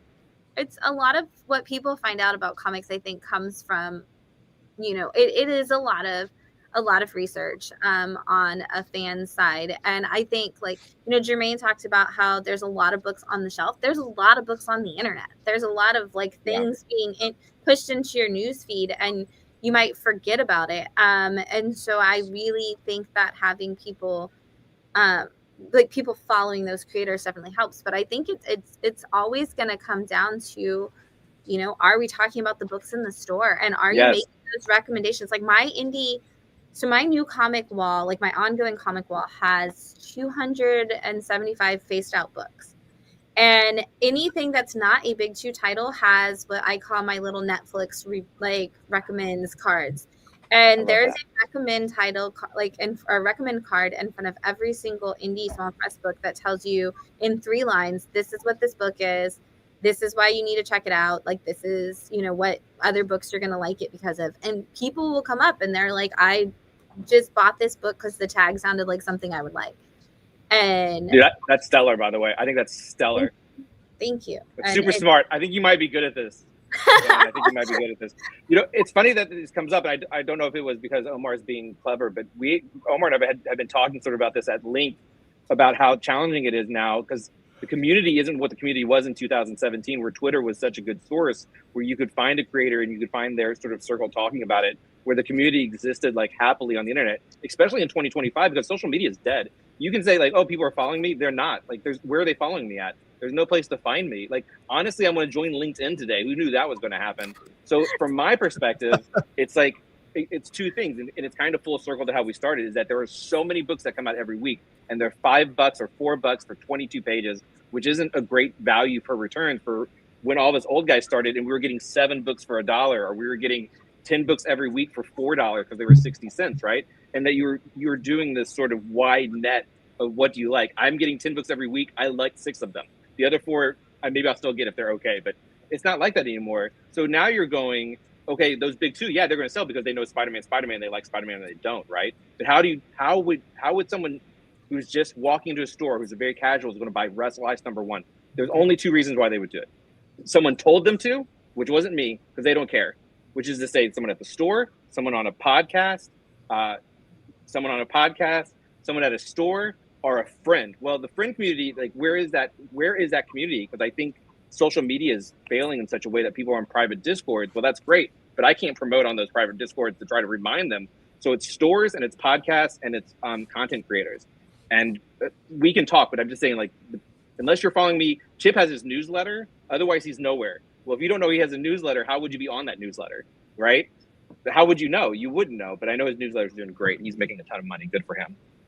So I think it's very fascinating. And I also think, like, part of my reason why I'm so annoyed at publishers, and specifically Minor Threats, because I think it's such a good example, is if you can only get Wrestle Heist #1 one place, which is absolutely true. There's only one place you can get it, which is a retail store. Why are we, when I say we, I mean the publishers, because I'll already do it, falling over ourselves to make it where it's easy for the retailers to get access to these books in a way that makes sense, for them to be able to read the books in a way to promote it. Like I'd be interested as I sort of take over the podcast, for example, I think that when we go to promote with a retailer, that when we send our PDFs out, why are we only sending one? I think we should send out as many issues as we have, and I think we should send them out far in advance, and then remind them when it gets close. And I say this in the retailers I talk to, is like, yeah, sending it to me the week before only reminds me to order it. That's all it does. It doesn't allow me to go, oh, like, for example, say Wrestle Heist, because it's my book and I'm trying to sell a bunch of them today, is that if you had it 2 months ago, which I did send out to a bunch of retailers, but it's an email, and some guys like emails and some guys don't ever want emails, and who knows? Well, who should know is the publishers. They should know the best way to get information to retailers, but they don't. Is why not send it out 2 months in advance? That gives you 8 weeks to go, oh yeah, Dave likes to do a power bomb. Hey Dave, there's another wrestling comic coming out. Why not do this? And I think that's a great idea. Now, here's what Image says. Not that I'm, maybe they did. Maybe it wasn't necessarily them. Is they're like, oh yeah, you don't want to do that. We want to send it out the week before FOC because retailers are busy.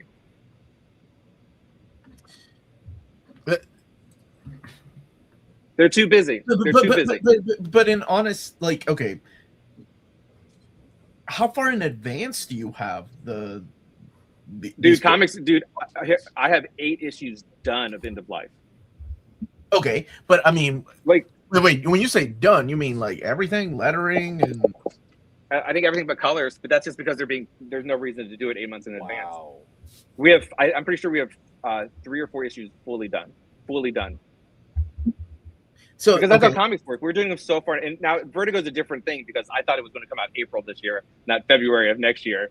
So there's like the window is different, but like I'm wrapping up issue 4 of Wrestle Heist right now, right? But I'm also behind because I did a Kickstarter, and so I sent out the first 3 issues, I think 8 weeks ago or 6 weeks ago. I'd have to check.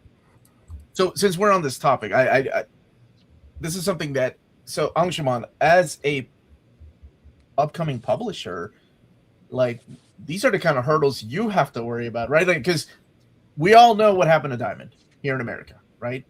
That was a one-stop shop where people can go and look at upcoming books, and now it's scattered about. Now it's like Lunar, Simon Schuster, PRH, and there's still parts of Diamond that are still working. But yeah, this is something that is very important for publishers, especially independent publishers. And that's why I think, like, Shannon's show is a blessing, for showcasing those type of books. But, like, what kind of things are you doing to spread the word of your publishing company? Well, I mean, I'm not on LinkedIn, so that's the we gotta get on LinkedIn, man. We gotta get on LinkedIn. That's what we've learned today, It's Shannon. like, Thank you. I have like 5 pages of notes over here. Yeah, I think, I mean, of course, different markets are different, and India is way, way, way smaller as well. I mean, over here, we've got an issue with just retail bookstores. I mean, there's no such thing as a local comic store. There's no direct market. There's nothing, anything other than direct sales at festivals and tables that you take, things like that. Sell off your Instagram, sell off your website, try to drive traffic to your own store. And then there's retail, and retail is it's very difficult because it's all chain bookstores, and the independent bookstores, some of them only want to deal with distributors. Distributors want a discount structure that doesn't fit for independent publishing, print runs, and the margins, blah blah blah. So for us, it's kind of like, how do you take a certain kind of risk, but how do you analyze this particular market? I don't think anything we're looking at, I mean, there'll be certain principles that will apply everywhere in the world, but there'll be many things that we're trying to solve that are very specific to Indian readership, and that to Indian readership in English, which is again a niche within a niche within a niche. I mean, reading itself is a niche, and then reading English is a niche, say in India, population wise, and then reading English comics is a niche. But our goal, is to say that, well, we know people like American comics, they like European comics, and they definitely like Japanese comics. So why not just start with them? Like, instead of trying to figure out how to convert people to reading or how to convert prose readers to comics, which is what people are usually talking about, for us, our first steps are really small to say, how do people get their hands on these imported comics? And, can we try to compete with them, or at least present something of equal quality? So our focus right now is really the editorial part of it. It's the development of good stories, because everything else will have to support that. The rest of it is, don't overextend yourself. Try to find, a distribution model that works for you. Don't overprint, but keep your prices. But it's still, it's not a mass market by any means. And so we're really dealing with a very, very elite sort of approach, which I think is different from the kind of mass numbers Kyle and others might be talking about. Is this something that you're going to try to expand across seas, though? Like, I don't know. I mean, it's a bad time to get into print publishing. People always. But I mean, for me, comics, they're a very. I mean, web comics is a different thing that's designed for online reading. But I'm not sure about ebooks and DRM. I mean, right now it's very magazine and comic book sort of focused. But yes, I think that would be one thing that would be, but freight and shipping is insane. It's not a feasible model there either. I mean, for us, I think the market size in India is very, very small. But the way we look at it is that for most publishers, it's a long-term game. It's a reputation game. You can't actually do anything overnight. You've got to sort of build over time. So for us, it's more a question of, how do you survive long enough to get a reputation and find a readership and build that sort of faithful, relationship, the kind of relationship we have with publishers we love, whether it's first, second, or drawn in quarterly or whatever it is, like there's a certain thing that they've built. So I think the goal is that way. But I think practically speaking, there are huge hurdles that we'll need to figure out. But I mean, I think the way I look at it is, the bar is so low that the non-existence of things means that you just got to do a little bit to be better than the nothing that's there. So it's not really shooting for something very high. It's like taking small steps at a time, sort of thing. I don't know if that makes any sense. It's 2 a.m. It makes perfect sense, honestly, and it is things that you have to think about way ahead of time. And I'm just excited for you. That's amazing, man. Yeah, no, this has been like here's something I when I was introducing you, I have been sent a couple of videos of here in recent years of like deep dives, and there's a couple channels that just popped up recently that have blown up. And dude, I remember thinking, dude, Angshuman was doing this years ago, like, and he didn't need an AI script to do his videos. He legit, like, if you have not seen For the Love of Comics, this is one of the smartest guys out there on YouTube. It's amazing. It's breakdown of Usagi Yojimbo. I effing love Usagi Yojimbo. I know everything there is to know about Usagi Yojimbo, and I still listen to your breakdown of Usagi Yojimbo as I was walking the other day, because I like hearing I haven't heard it in a while, man. Well, it's very flattering. Thank you so much. Seriously. Deanna, what got you into comic books? And how easy was it for you to find it? Like, I assume you and Joe are probably the youngest ones here on the panel. Me, you, and Joe are obviously the youngest ones here on the panel. I'm sorry, I forgot to put myself in that category too. What are we, like Gen Z? Is that what we are, guys? Always guys? selling me short. Shut up, Sean. No, seriously, what got you into comics? How did you say, "Ooh, I want to check that out"? It was superhero movies. Specifically, The Amazing Spider-Man, the first one with Andrew Garfield. Something just clicked then, and I was like, oh, people actually do have these ideas and actually put them into something real. And that was very exciting because I was always very in my head in the clouds. Okay. Yeah. And to find them was a bit tricky. Well, we only had like important titles like the Superior Spider-Man and like Kiosk, but those were $10 for the translated version. So that was a lot for a kid. So I didn't read a lot when I was younger. I just got into it more since I became an adult. Okay. And when you did that, did you just, like Joe said that he went to Amazon and wrote the Flash comics? That's all she wrote. What did you do? I Googled. You Googled, how to get into comics. How to get into comics, okay. Yes. And like one of the tricks was to choose a superhero that you were interested in. And I tried off with Spider-Man, but didn't really get into it that much. So I did try Batman, and look where we are right now. So you obviously like Batman a little bit. And Nightwing. Just tiny bit. Awesome. But that's what I'm curious, how people are finding out about comics. And I think Kyle said something a little bit earlier, like we don't really have a place to follow people, so I think a lot of it depends on like book talk, right? Like TikTok and whatever the youth is watching these days. I hate using the word the youth, but I mean there's no other word. It's that demographic that matters, right? Old people like us are always going to be buying comic books, but it's the next generation. Jermaine, where did most of your young buyers come from? They come out of a Marvel movie going, yo, Ultron was off the, I don't know why I went with Ultron, I'm sorry. Dr. Doom, whatever. Where can I get Dr. Doom comics?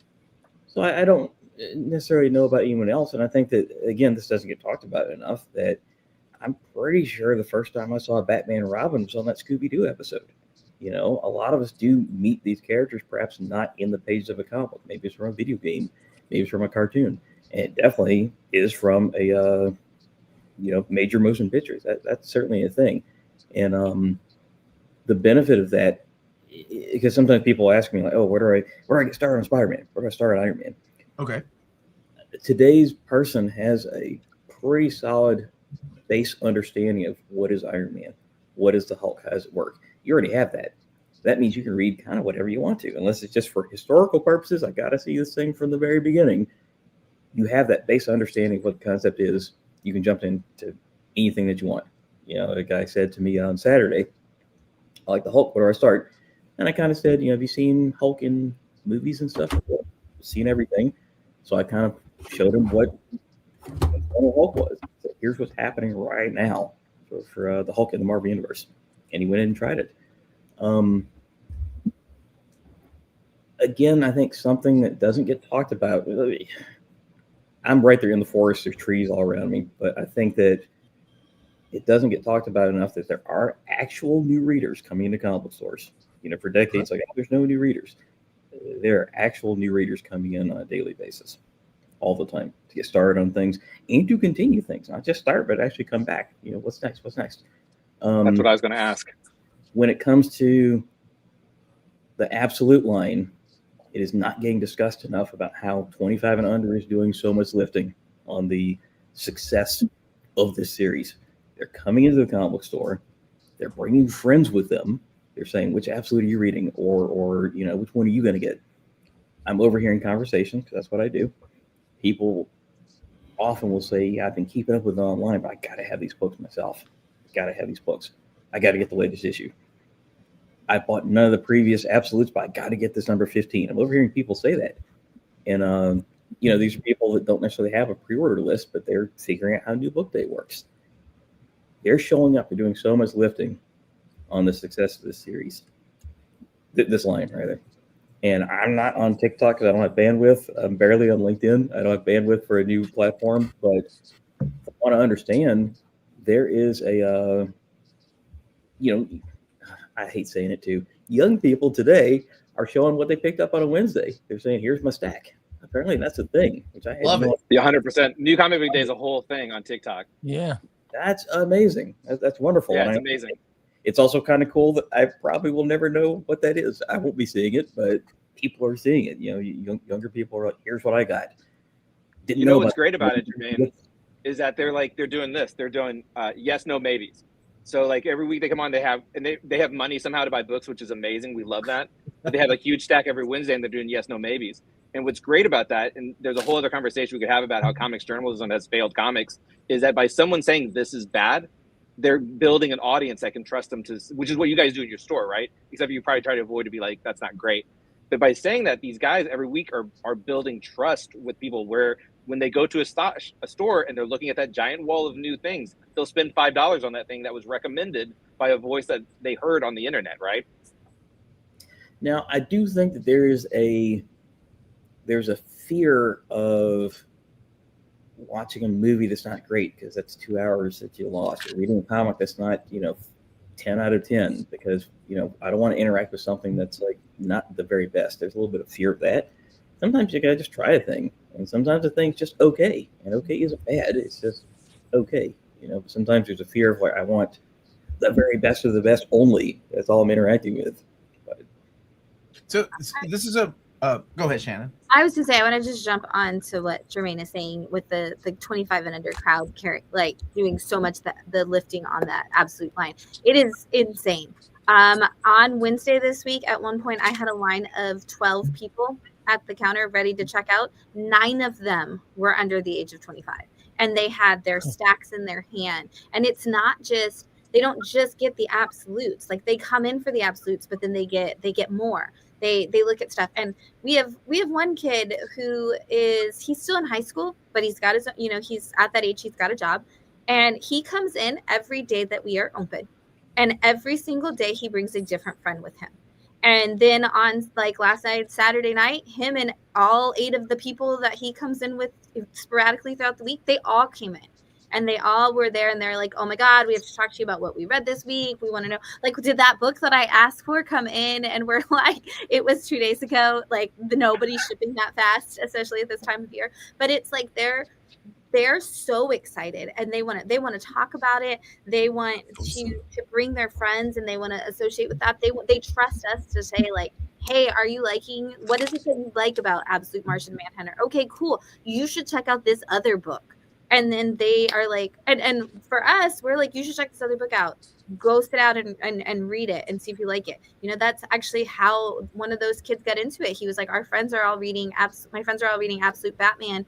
Do you know anything about this Absolute Martian Manhunter? And we were like, we know, all the things about it, but what do you know about it? Go sit down and read issue 1. If you like it, you'll love it. And now he's like, I want every variant of that. I want to own. I want to get it when it comes out in trade paperback. He's like, I got to have it in every form because I love it so much.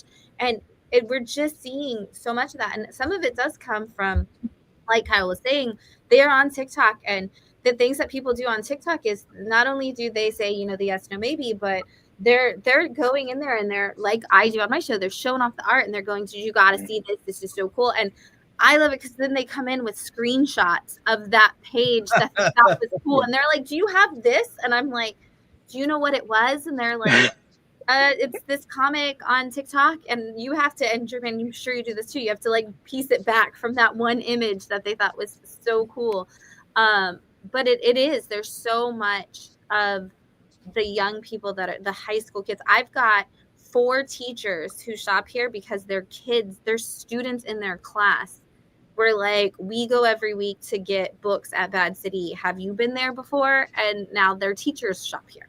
It's like the kids are selling it to the adults now.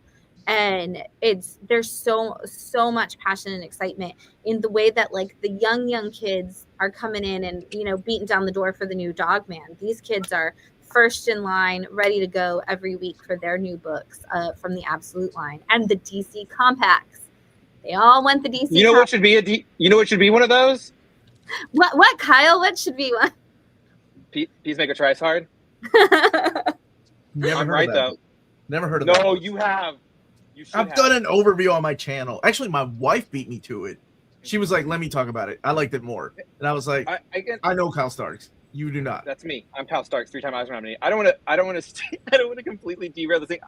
I just heard something really interesting towards the retailers where FOC numbers are not going to be as accurate as they were a couple of years ago because people are buying things. There's more people buying things than pre-ordering things. Does that make sense? Am I saying that in a way that makes sense? Where there's more people showing up just to buy things, and they're not necessarily pre-ordering, but there are like the consumers are there. They're just doing it differently, wrongly if you're old like us, because you're like, you got to pre-order. You got to do the pre-order, guys. But does that seem accurate to you guys? It's been that way for years. There's some people really? They don't want to do a pull list. Maybe their conception of what a pre-order isn't the reality of it, but they still want to do it. Now, if there's a first appearance of a character in some book, or it's really amazing artwork and that book sells out, but I've never had trouble getting this issue before, you know, without that. Pre-orders do multiple things. They ensure the person gets their book. But if I have a series that has 7 pre-orders in place, that means that at least, I'm going to say 15 to 20 people are going to buy it. They just didn't tell me that. So pre-orders are forecasting for me. They really are. Right. I don't just buy what people pre-order, but and with the younger and newer readers, because not just young, but like new readers coming in, it does take it. You know, we do need to do like a time of talking about what a pull list and subscription service and all that is, because those, you know, the term subscription service has been used for something completely different all over the internet for years now, and so it's, you know, trying to explain that to new readers is a big thing that we have to do. And we have, you know, signs that are like, don't miss this book, add it to your, you know, your pull list. And we are seeing some of those kids starting to get to the point where they are like, oh, you know what, I do want to have a pull list. And again, that group last night, one of the guys was like, oh man, I missed this. And the other friend turned to him and goes, dude, that's why you got to have a pull list. It's a free service. Why wouldn't you do it? And I'm like, you know, do my job. That's great. Great. Like, I love that you're excited about it. I do have a question for actually Alfredo and Ray. Go ahead. Are you all still purchasing newer books? I see that Ray had a copy of Aquaman by Jeremy Adams. But do you still feel that energy there, or do you stick to the stuff that you know, that you're familiar with, the classics? Well, I consume both. I mean, very good.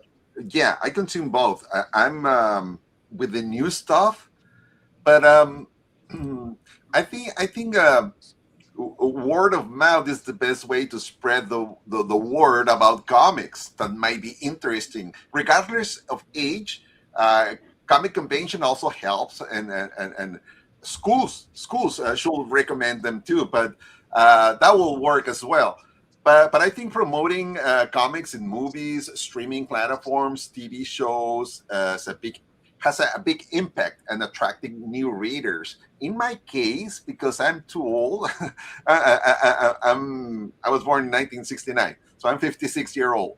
So I am attached to all the old stuff, you know, the Silver Age, Bronze Age. You know, all the stuff that it's, for example, in DC Comics, before Crisis, pre-Crisis, you know, all the stuff I like so much, and I have a lot of collectibles there. But I'm also attached to the new stuff. But this is because I'm a comic book fan. I don't know the regular audience, but for me, comics like Escape of Rick Remender, I mean, for me, it's so cool, so interesting. But also, I consume as well of World's Finest, DC Comics, World's Finest, or Aquaman, or Justice League, Batman also, Conan. Oh my God, Conan. I heard that Ray haven't read anything about Conan yet. But Ray, you can catch up on all the Conan stories by getting the Titan Comics Omnibus this edition. But I see it's a generational thing, but not necessarily has to do with the age. It has to do with what's in your heart and what's in your mind and what's the environment. When a kid start growing up, start reading at school, parents should give some stories, comic books, something to help them, and they will develop the taste for these comic books and the stories and be related with the superheroes. That's what I think. Also it's also as far as you grow up and you start your collection, then you can join the fraternity because you're becoming one of us. But I think it's in my case, I consume both, and I think age is not related. It's more if you're exposed to promotion of the trailers for the movies, for the streaming platforms like Netflix, HBO, all these things. It will help to push a little bit the new readers. Also, the comic book stores. The comic book stores are so important. In my case, I went to Chula Vista, California. There's a comic book store named Comics and Stuff. There's a lot of kids there. There's a lot of teenagers. There's grown-ups. There's grandpas over there. So there's a lot of diversity, people buying comics and hooked by comic books. I don't know exactly what it is, but I will say when you spread the word mouth to mouth, and also helping with the streaming platforms, that will help to introduce new readers to the comic books. But I don't know if Ray is agree with me. Probably there are other things that I'm not mentioning right now. When I go to TikTok, the reason I got Aquaman, I saw a bunch of teenagers on TikTok saying, "Oh, this is peak. This is peak." When it first came out, this is peak. Yes. So I was anxiously awaiting the collected edition, and that's why I got this, because everybody was talking about how peak it was, and I think maybe for Kyle, if some kid on TikTok with a good haircut is telling his people that come to his page for new comic book day, if he holds up one of your books and says this is peak, I mean that's got to be worth I don't know how many sales, but if you get the right kid holding your book up and saying how peak it is, it's got to be. I mean, that's got to be as good as somebody putting an ad in a magazine because marketing is so wrong in so many cases today. The magazine ad would be unbelievable. Yeah, you get a kid with a good haircut saying it's peak, you're going to sell more. I mean, and by the way, Jermaine's absolutely right. Green Arrow's great, but I think that marketing has changed a lot, and you get the right kid saying something's peak or saying something was great, or I get this every time, or this is a can't miss. I'm telling you that really, I mean, I'm not like Alfredo. I'm not gonna say what year I was born, but I'm gonna hide that. But Generation X. I'll tell you, I think the way that marketing works, a younger person going on TikTok and saying this is great, because absolutely it's got to be worth it's got to be miraculous if you're a comic creator and you're trying to get the word out. I mean, I think that's in my case, in my channel, I try to recommend the new comic books, especially the ones I liked. For example, this one, Escape. But when I saw TikToks, I don't have a TikTok, when I saw TikToks and a young kid with that it's with a very attractive haircut. Yeah. And, yeah, recommends something different than me. He gets tons of views. And I'm stuck in with my little account of views in my channel, but maybe we should some synergy. We can change to other platforms like TikTok and join them. But I think that there's a lot of influence of the young kids recommending comic books, especially in TikTok. I don't know Twitch. I never explored that platform. I'm stuck with Facebook and YouTube. Maybe I should change a little bit. But the thing is, I listen to the kids recommending comic books. How do you think I find out about Skin Breakers? Yeah. I also saw the video on the Comic Pals, but I've seen a lot of kids recommending in TikTok, and I don't have a TikTok channel. Maybe we should change of platforms. Well, you guys need to get LinkedIn first, and then I gotta get LinkedIn. That's true. That's Shannon. Thanks to Shannon. I've got it. I will say I did a presentation at New York Comic Con for retailers on social media, and to talk about TikTok, I did all of the 2025 number research, and the insanity of this is that the average user spends 95 minutes a day on TikTok. Whoa. Yeah, the Wednesday is actually the best day to reach anybody on TikTok, which is great because that's the day new comics come out.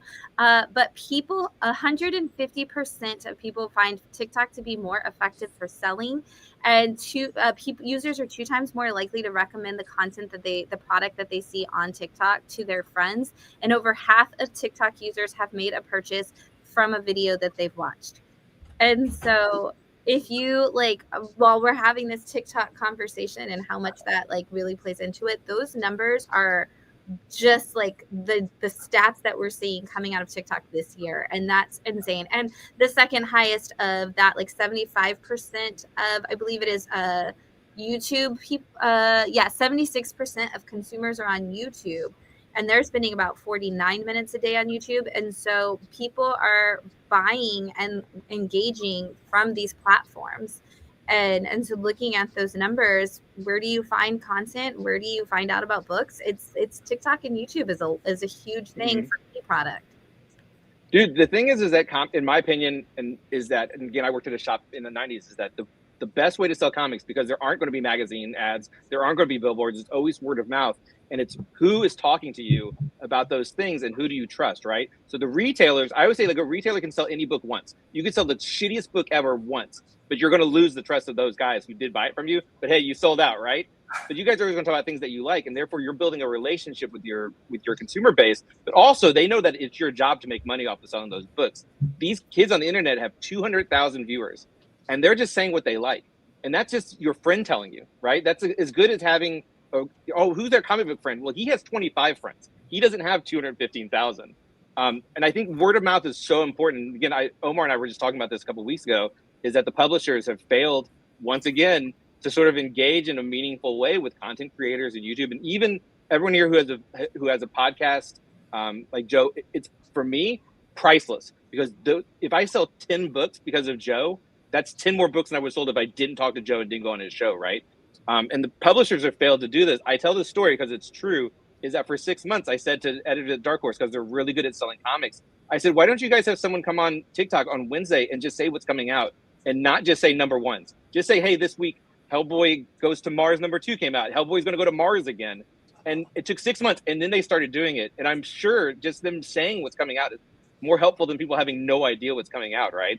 So I think that every platform is useful, but the benefit of people talking, and Omar, I mean, look, all of us are here because of Omar and what his platform is, right? And everyone in the chat is here because they trust Omar's stuff. That's what it is. But these TikTok people have 215,000 viewers. They just have a larger base right now, and so that's why it's hot. I don't know what that book is. I got to get that one. Because I saw Omar do a review of this. He was just showing some stuff from it. I thought that looks good, and I ordered it, and it showed up a few days later. And the only reason I bought this, Omar, was because you did an overview of it. And there's a lot of books. I just think word of mouth because you did an overview of it. I mean, word that's of a mouth lot. is so valuable with us in the stores or not. I'm sorry, I don't mean to speak over you. I'm just such an asshole. Is that I just think it's so important because that's always been the way that we sold comics. In the 90s, you go, I remember a clear, like, what is it called? What is it called when you have like a perfect memory, like a core memory or whatever of working Joe. the comic shop? Joe, what What do is we it, call Joe? that? It's a core memory, right? That's correct, isn't it? Photographic memory or whatever. Joe's not paying attention. Joe's Whatever. cashed out. Is that I remember Falling working asleep. at shop in the 90s and like everyone who was a regular who I knew like this telling them that you guys got to get Thunderbolts #1. Like you have to get Thunderbolts #1, like a core memory. We sold a ton of Thunderbolts #1, which was great, but also we were all very excited about it. Is that in 2025, 2026, especially with the death of Twitter, with I think so many options in the comic shop, which is a challenge for the retailers, is like how do I as a creator get people to take a chance? Well, they're not going to listen to me because they know I'm trying to sell this book because I want to make money. But I'm trying to sell the book because I want people to read the good stories that I made, and I'm trying to entertain them. So it's like, that's what it is. It's retailers, which is should be #1 for all of us. It should be the #1 because it's the only place you can get Resilice #1 out next Wednesday. Calm down, Omar. And YouTubers and TikTokers, like we should be going out of our minds to go to access these places because it's the only place you can learn about things. Because Twitter's dead, Instagram's dying, private Discords are just your friend group, right? So it's like, where is the sources that you can get it out to? All right, I'm done. Sorry. I remember, Go ahead, Joe. or is it? So I was gonna say, or is it uni? Which is always really wonderful. Is all like the free comic book days at the comic shop, and there'd be like so many like kids and parents and families because like of course like you go in regularly like every Wednesday and you see all like the same people, but to actually see like new people in the store on like free comic book day and it just have like such a bustling store. Especially I mentioned it because it is such a like small store, like the definition of like a small like local indie comic book store. So they just need like all the support they can get. So seeing all of the people actually come into the store for events like that is really special, especially because they like a terrible location for footfall. So it's a whole thing, but it's just it's really interesting. Are people getting information like when Deanna, you probably know more about this than any of us. Are people spreading the word of single issues or like collected editions when it comes to social media like TikTok or Instagram Reels or I guess shorts nowadays on YouTube? Like, do you see a difference in the demographic? Like, do you see the younger people getting more single issues? Do you see older people talking about collected editions, or is it a mix nowadays? I would say it's more of a mix. Well, those who have better access to single issues, which is more on the American side of things, Yeah. and the UK are definitely pulling more single issues than compacts. Mhm. And those who are more international, which are not the US or UK, are definitely more into compacts because they are more accessible. And we have to wait longer to actually get single issues. So the thought is like, oh, yes, I could get the single issue in like a month later, or I could wait just a half year to get the entire thing. So accessibility. You, Jermaine, I assume you and Shannon both see a lot of sales for the compacts. Is that something that the companies are doing right? Or is it the same thing for Marvel premieres? Is it the same thing for the what is Vault's called? Oh gosh, Vault just sent. I only did some as well. They are doing some. Oni Press, and I think Ghost Machine is looking into doing some of these compact books. What are they doing right and what are they doing wrong? It's not the size; it's the price. $9.99 is the key. If it's not $99, it does not move the way that the others do. Remember that on Hong Shimon, whatever it is, 99 cents. It's for $10. You can get this book that you've wanted to read forever, and it fits inside, as I say all the time, a lounge fly. So, or it fits in your backpack, and it's that as a teenager, as a 20-something, as a 40-year-old, like all of us have like, like it's like, okay, I can make myself spend this $10 to try this comic and get that compact, and then I can just throw it in my bag. It is, but the ones that are $14.99, they don't move as fast. Like, I don't know about for you, Jermaine, but I've heard that from a lot of people. It's that $9.99 that really is the drawing point. So there's three things for me. It is the price point in that you can just check out a thing you heard about, at $9.99. It is the size, the portability of it. I'm traveling, or I'm just going to throw it in my backpack, or, and this is the big one, if you're already part of the manga world, the comic books to you is manga, then literally that size comparison, you're like, oh, this is also comic books, just like the other stuff. It's cheaper than manga. Yes. Manga now is $12.99. Now, Or $14.99. Or $14.99, yeah. Also, I think that with DC material, it is more of a contained storyline. Yes. Yeah, that's what I was going to ask. You can do, Long Halloween, for example, Kingdom Come, but if you're doing from Marvel, Hickman, Fantastic Four, that's not complete. Right. There's other stuff. I think that matters a lot. Too, Now, as a fan of comic books, do I love the idea of Tim Sale artwork reduced and shrunk down? Do I love Kingdom Come being shrunk down? You're not going to spot the page with Captain America, Iron Man, and Thor in Kingdom Come in a compact edition. You're not going to see that. I'm hoping, though, that people interact with it and say, that's amazing. I got to get this in some other format that's not like this sample size. So that's what I hope would happen, because I don't love the idea of this, just amazing signature artwork, super small. But we are seeing, I don't know about you, I'm seeing a lot of people who are doing that. Like, they're like, oh, now I love this story, so now I want to find the single issues. I want to, I want to get like the omnibus. That's what I was going to ask. Yeah. Because to me, it's kind of like it's kind of like a drug dealer, right? It's like, here's a free sample, but then your next one's going to cost you. I'm not sure why I thought about drugs. Jermaine was like, don't say drug dealer. Don't use those words.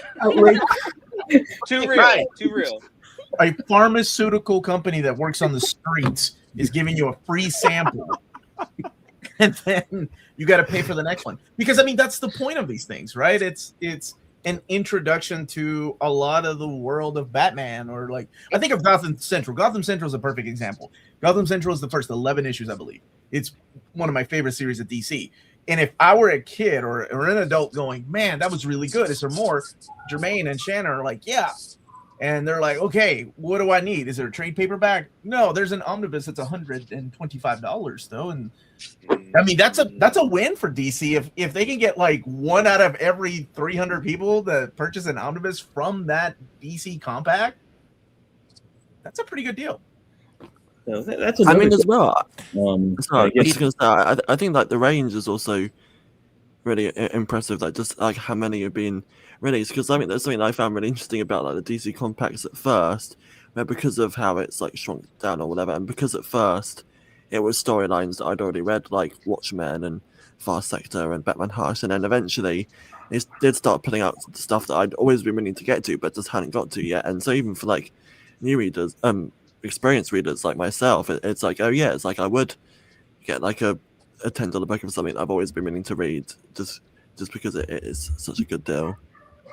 And like you said, they're making good choices. The fact that V for Vendetta came out on November 5th in compact was genius. Supergirl Woman of Tomorrow is going to be in compact. That's going to be huge. And Long Halloween came out, around Halloween. And so it's you have all of these books that, like you said, people want to try. All of the 20-year-olds that are picking up Absolute Batman are buying Corval's in a compact.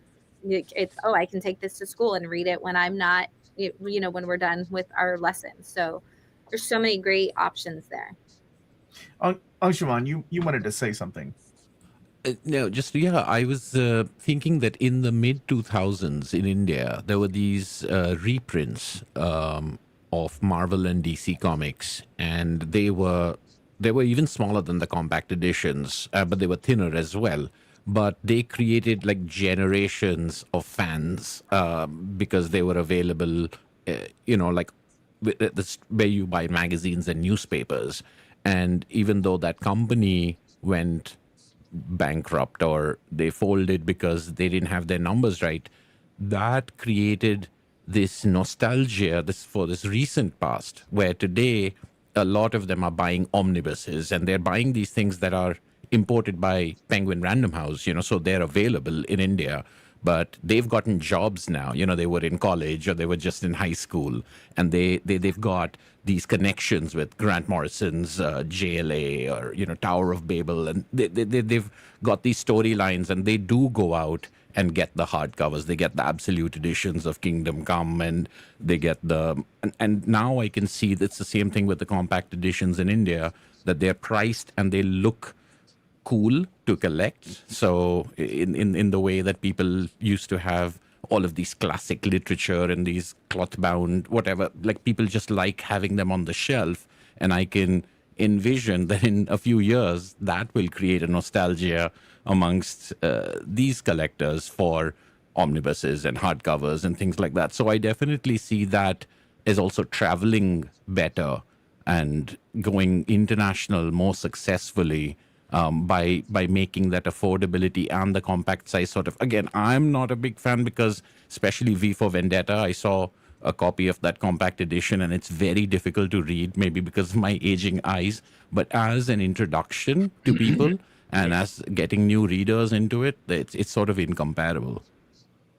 And it's definitely one of those that stands alone.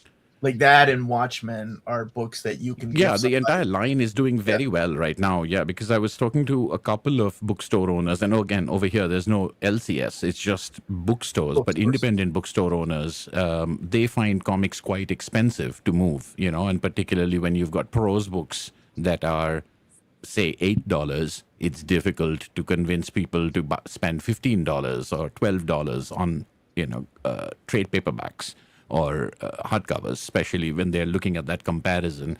So making that price point come closer to a paperback prose book really helps in a bookstore when you're not, when you're not a comic book specific sort of store. It makes it stop looking like the most expensive stuff in the bookstore, and that is a big deal. And that's one of the reasons why manga, one of the many reasons why manga also got very popular, is that you'd go into a bookstore and there'd be a prose novel for like 400 rupees or 500 rupees, and you could buy a manga tankobon volume at 400 rupees. So it wasn't like double the price of a novel, and that idea of value gets adjusted. Wanted to come back to this topic really quick about how this is a hot point for you, Omar. Well, it is because you mentioned Kyle Starks mentioned about how marketing is working different these days, and companies, publishers should be going out and talking to influencers. And this does happen to be a problem, especially in the days of AI. And it hit close to home in the most messed up way. I got an email from one of my viewers saying, "Hey, I'm on TikTok and I think I recognize your hands." And I was like, "Well, that's really odd." And he was like, "Well, let me explain." So what happened was, were they a pervert? Probably. That's the only kind of fans I have, Kyle. Let's face it. So what happened was somebody was making videos on TikTok, and they used my clip from YouTube to make an ad for PRH. So PRH was sponsoring this part, and it was the those Marvel books that they put out, PRH put out, of like Fantastic Four and Black Panther and Captain America, the leather-bound books. And it was just me flipping through some pages, but it definitely had an AI voice. So when I reached out to the guy, I was like, "Hey, one of my viewers told me that you were using my video." And I'm like, "I don't mind. You're more than welcome to use it. Just let me know ahead of time, because it can be a problem because of YouTube, if it sees," because he was also making shorts. So he laughed it off, and I could tell. I'm like, "Oh man, this is a kid I'm talking to." I'm like, "You're not in trouble, but if YouTube finds that it's a copyright because it's the same material that's on my channel, you're gonna get a copyright strike." And he was like, "Oh man, no worries. You're just such a big channel. Thank you so much." Or I can't remember. But I do remember YouTube sending a note that this is a copyright strike, and he got a copyright strike, and then he apologized and changed his tone. But I thought that was the first time I ever dealt with a video that was like, "This sounds like a man. This sounds like a British man talking, but it doesn't sound like a human being." And there's so much of that going on these days, and so many publishers and a lot of the friends that I have in publishing and in PR are asked about that, like people wanting free books, people wanting to be sponsored, and some of it, they're chasing views, of course. I don't know. There's definitely integrity there, I would hope, but we do live in an era where, people see somebody else getting things, or people think that they can make a living. I know for a fact, like, I'm not going to say what company, but there was a company, publishing company, just recently. I have a friend that works there. She was like, she was reached out by someone that was just posing with comic books, didn't really talk about them, and she wanted free comics to take pictures with. And I don't, and that's up to the publishers. I have no idea how that even works. So I think there is a lot of that. I don't know, Sean, do you see any of that? Or are you too busy making content? I haven't encountered that quite yet, but it doesn't surprise me at all that you would say it. I do think there is an integrity issue, and there's not, like, I feel accountable for what I say on my channel. I feel accountable for the books I talk about and don't talk about. And I think that I see that kind of thing consistently among the top YouTube channels like yours, of course, and others, where there's a reverence and a respect for the material and the industry. And I think those things need to go hand in hand as stewards of the industry. We're choosing this, so we have to respect it, and we have to respect the people that do what we do. I don't think it's enough to just get big views, because we are influencing the people who are watching us. So if I want people to be good comics readers, but they're new to the industry, I need to show them how. And if they land on the wrong channel, which we all know the channels I'm talking about, they could become a completely different kind of reader, and one who doesn't really necessarily benefit the industry, because then they end up reading frog books, and we all know what I mean. So I think it's it's important for us to be good stewards of comics. Hey, Sean, can I ask a question? When you interview people, like if you were to interview Kyle, Yes. How do you determine, like Kyle's got a new book coming out, how do you determine if you're going to interview him or if you're going to interview somebody who's working? Don't say bigger. Don't say bigger. Someone who has a big company behind them promoting their product. Although some companies should promote Kyle's product a little more. That's interesting. That's interesting. That's interesting. It's a good point. It's a good point. Saying that, how do you determine if you're going to interview Kyle before his books come out, or if you're going to interview, Mark Waid or Zdarsky or whoever? Kyle's available. Yeah. But how do you make that determination? I think it's a combination of luck, in the sense that sometimes people reach out to us that you would never imagine. When we got Jeff Johns the first time, it was because Brian Cunningham, an incredible editor of the Ghost Machine books, reached out to us and said, hey, you guys like Jeff's books, you like Geiger, do you want to talk Ghost Machine with him? And of course we said yes. Other instances, I hounded Brian Michael Bendis for years before I was able to get him on the show, because he was important to me. Kyle's books I really like. So when I interviewed Kyle, it's because I like Kyle and I wanted to talk to him, and he was gracious enough to say yes. So we got to do it. So it happens all those ways. And then of course there are times when our listeners say, hey, where is this person? Where is this person? How have you not spoken to them yet? And then we go and seek them out because of who our audience wants us to talk about. So it's really a combination of all those things. I'm just saying that, like, for Kyle, you can make a big difference. I mean, just with a book coming out, it can mean I don't know how many sales, but it could mean a hot meal. Yeah. I mean, that's legit. Omar did a great interview with Joshua Williamson. I don't know how many, your channel is so big. I imagine it means a lot for him in sales. But I'm just saying, how do you guys determine, what you can fit in where and how much of a difference it's going to mean for the creator?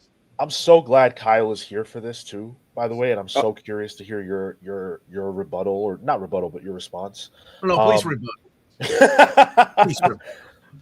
There is a tightrope that at least I have to walk, and I'm sure Omar and the other creators here can relate to, where I have to balance what is going to benefit my channel versus what I am inherently interested in versus the needs of a creator who I respect and may or may not be a friend of mine. So I have to figure out ways to make that work. One thing that I figured out is that if I have a video that says Kyle Stark's interview, Kyle's here. Kyle Stark's interview, right? That will attract people who very specifically want to hear us talk to Kyle, which is going to be less of my audience than if I make a video that says best indie comics of 2025 and Kyle Starks is in the video talking about comics that he enjoyed, and we can talk about Kyle's books. And in my opinion, that is the best way to create a marriage between what works for me and what works for Kyle. And by the way, I think the listeners are more interested in Kyle's personality and hearing him just be a human being, and that will sell more books than us doing an interview where we say Kyle's books are the greatest things ever, which they are, but that comes across as shilling, which people don't want to hear. Yeah, agreed. There is a good balance. I think there has to be a balance when it comes to talking to creators. I genuinely have fun talking to some creators, not all creators. But sometimes, publishers do reach out. I know Sean gets these, and Joe too, or anybody that makes content. You'll start getting publishers reaching out. Hey, can you interview so-and-so? We got these books coming out. And sometimes you have to say, I don't have the time. Like, YouTube does not like live streams, just like this one. They do not promote it. They don't want it. They want short clips because, as Shannon said, you only got 95 minutes to entertain these TikToker generations or the Reels generations or Shorts generations. They don't have enough time to sit here and listen to people talk for hours about comic books. So there's that going on. But yeah, there are times that I genuinely just miss talking to people, and I say screw it, screw the algorithm, and sure, bring them on. You and Joshua Williamson really liked each other, and I mean it was an he's a nice dude. He's a big collector. So yeah, when we met at New York Comic Con. He was like, it was the first time. I think Sean, one of the comic pals was there. Maybe it was the next year after that. But the first year I went there to New York Comic Con, it was a little panel with Skybound, and they had just introduced the Transformers and Energon universe. And Joshua Williamson was on the panel, and he looked at me and he was like, "Man, don't go anywhere. I need to talk to you for a second." And first I was like, "Oh man, did I say something about his book? Like, was it shitty?" I can't remember. I mean, when I do overviews, I don't really talk about what's, whether I love something or hate something. But what he showed me was pictures. He was on his phone. He's like, I wanted to show you pictures. And he was showing me pictures of his Omnis. And he was like, this is your fault. Like, I ended up getting a bunch of these because of you. I had no idea this was out. And then he was asking me, like, do you think that they're ever going to collect this? And I'm like, yeah, that's really cool. Like I feel the same way about Jeremy Adams. There's people that you're gonna genuinely genuinely click with, right? Like, did we just become best friends because we both love like the New Warriors and all these obscure Marvel characters? And then there are people that you're not gonna click with, and that's okay, right? Not everybody has an extrovert personality when it comes to creators. Some creators want to be left the hell alone, but they have to do interviews to push the books, right? It's just like musicians. Nobody wants to go on tours and do signings, right? Like, some of them do, some of them don't. Some of them would just want to be at home watching Wheel of Fortune or whatever the hell they prefer to do than talk to me. But working. Or working, right? Yeah. But yeah, it is definitely it's very humbling to get to talk to a lot of these creators whose work I really enjoy. So yeah, it is a fair balance. And Kyle Starks. And that guy. Additionally. Well, and entertaining interview when the interviewer likes the interviewee and there's a connection there, it makes for a more entertaining watch for a viewer. I think that's what's really nice when you build up like relationships with like the your creator friends. Like I know, like I mentioned John Lee's earlier in the stream, and that was one of those when like the release of Order #1 was coming up. I reached out to him to have him back on the podcast for an interview, and of course he was like, "Oh, I was just about to reach out to you." So it was just a really nice feeling. Or like as I said about like Thought Bubble, is like seeing all of these creators, like just any kind of whatever they're putting out, and just like having them recognize me and getting to chat with them and people I've had on the podcast and all of that. Yeah, it's really cool. I think that's wonderful. I love seeing that, and I think it's really cool. And you know, Kyle and I talked about this. It's really weird for the creators to be reaching out to you, because in my head it should be the marketing team, the publishers, like, hey, we have a book. Like Joshua Williamson is coming out with Iron Man #1. Could you interview him? Like, it's so weird that the creators are the ones. Although Ghost Machine and a couple of other publishers are doing a great job. I'm not talking about all of them, but there are publishers that just, sure, yeah, you know, it's like they don't push the books on people. Yeah. They don't. Skybound was really good about getting me interviews for the books I did with them, and they're really the only publishers that've done that. Shout out to Shannon from Skybound. Mm-hmm. Oh, she's great. Yeah, absolutely. Yeah. Everyone else, it's either me hoping and praying that someone will reach out to me, like all these fine people that are present, to let me talk about it. You know what I mean? So I generally we're waiting around. We're waiting around to be picked to dance with. I mean, it's not just weird, just the fact that your creator has to generate the material, has to create the thing, but then also has to begin marketing the thing that they just worked really hard to make, and presumably have to make other stuff too. They have to stop what they're doing and then become the marketing wing of things, you know? Let's pull that string. Skybound does great. I think that, you know, the fact that DC, you know, has that connection with like AEW to kind of put stuff out there. But at the same time, when I saw, and he's great at this, he's willing to do it.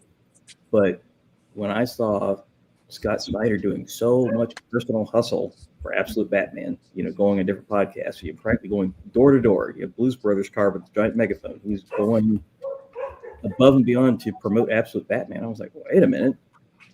He's doing this. Where's the marketing wing of the machine doing this? He's better at it.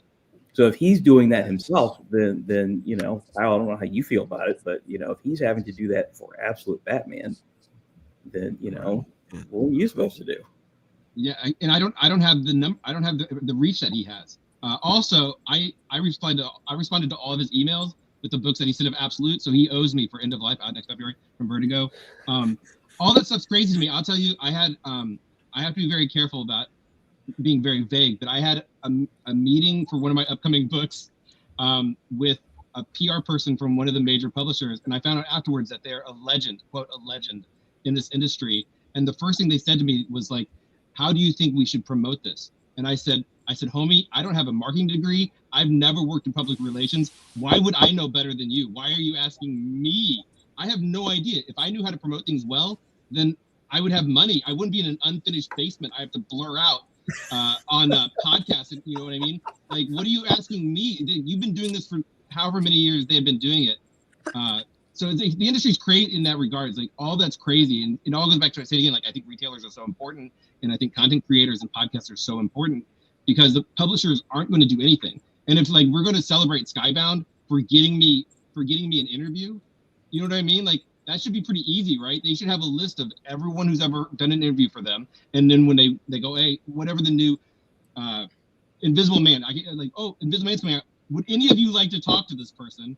And they should know in advance that whoever the creative team is, they can do 6 or we're going to do this many interviews, right? Kyle Starks will, by the way, do 1,000 interviews, like because I know that it's the only place people are going to hear about my work. And again, like Sean said, like I hope that I'm charming enough and not dingus enough, because I'm pretty dingus, to be like entertaining in a way that people go, oh, I think maybe I will check out Wrestle Heights #1 out next Wednesday and find stores everywhere. And that's all I can hope for. That's all I can hope for is that someone's going to validate me, or someone is going to let me try to not screw it up on my own, right? But the publishers should know this stuff, man. They don't know.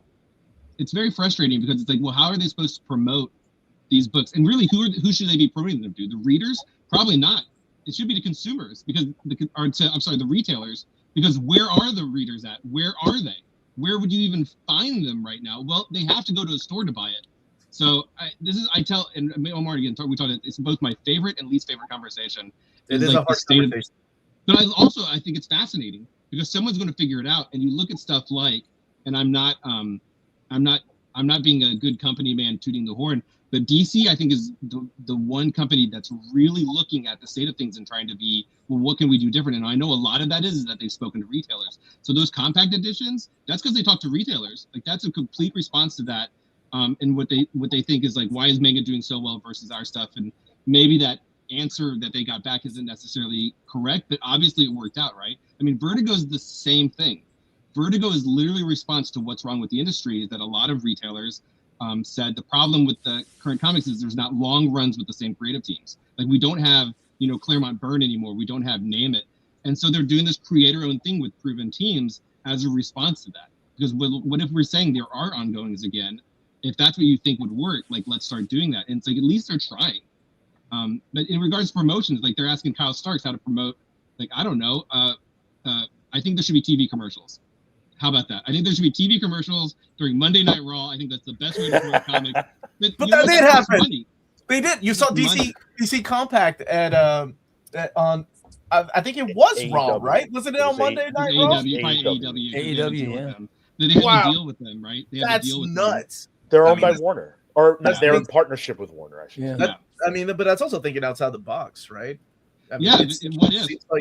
I'll tell you again. Like, I say sincerely, Omar. I think we've talked about this because we talked at length several times. That I tell every time they go, "Hey, it's time to do promotion, Kyle. What do you think we should do?" And I say, "I don't know, because that's not my job. I'm only good at telling doofus, entertaining stories. Like, that's what my expertise is. But I'll tell you this: I will do anything you tell me to do, as long as it doesn't humiliate me. And my ceiling for humiliation is pretty high. Like, it's like, if you made me take my shirt off, I'd be like, we've crossed the line. Anything before that, like, I'm down for it. Do you want me to do TikTok videos? Do you want me to do retailer videos? Just tell me. Like, I will do whatever it takes with a retailer or a publisher to try to make my book sell, because that's what we're trying to do, and not even sell. Like, that's important. But guys, listen, all my stuff's on Hoopla. Go read it for free right now. I don't care. I just want people to consume and be entertained by these stories. And then you hope that they're, kind enough to support you fiscally in some way as a reward for making good things. So it's like, that's all I ask for. And it's like, even that's too much. Like, let's do something different. What if we did anything different? Like, what if we did, tell me, like, I'm glad to do it. What if we did a secret album? I don't know. Like, I don't know what it is. Like, tell me and I'll do it. Those mystery bags seem to be pretty popular, right? Like, who's mystery bags? The DC Batman #1, right? Didn't that do really popular? Or Jermaine, what do you know? Well, okay, did it do better than the Battle Beast? Like, Battle Beast is what kicked it off. That's what kicked. Battle Beast kicked it off. Battle Beast was exciting to people. There was a lot of, what did you get? I'll trade you one of those. Good energy, right?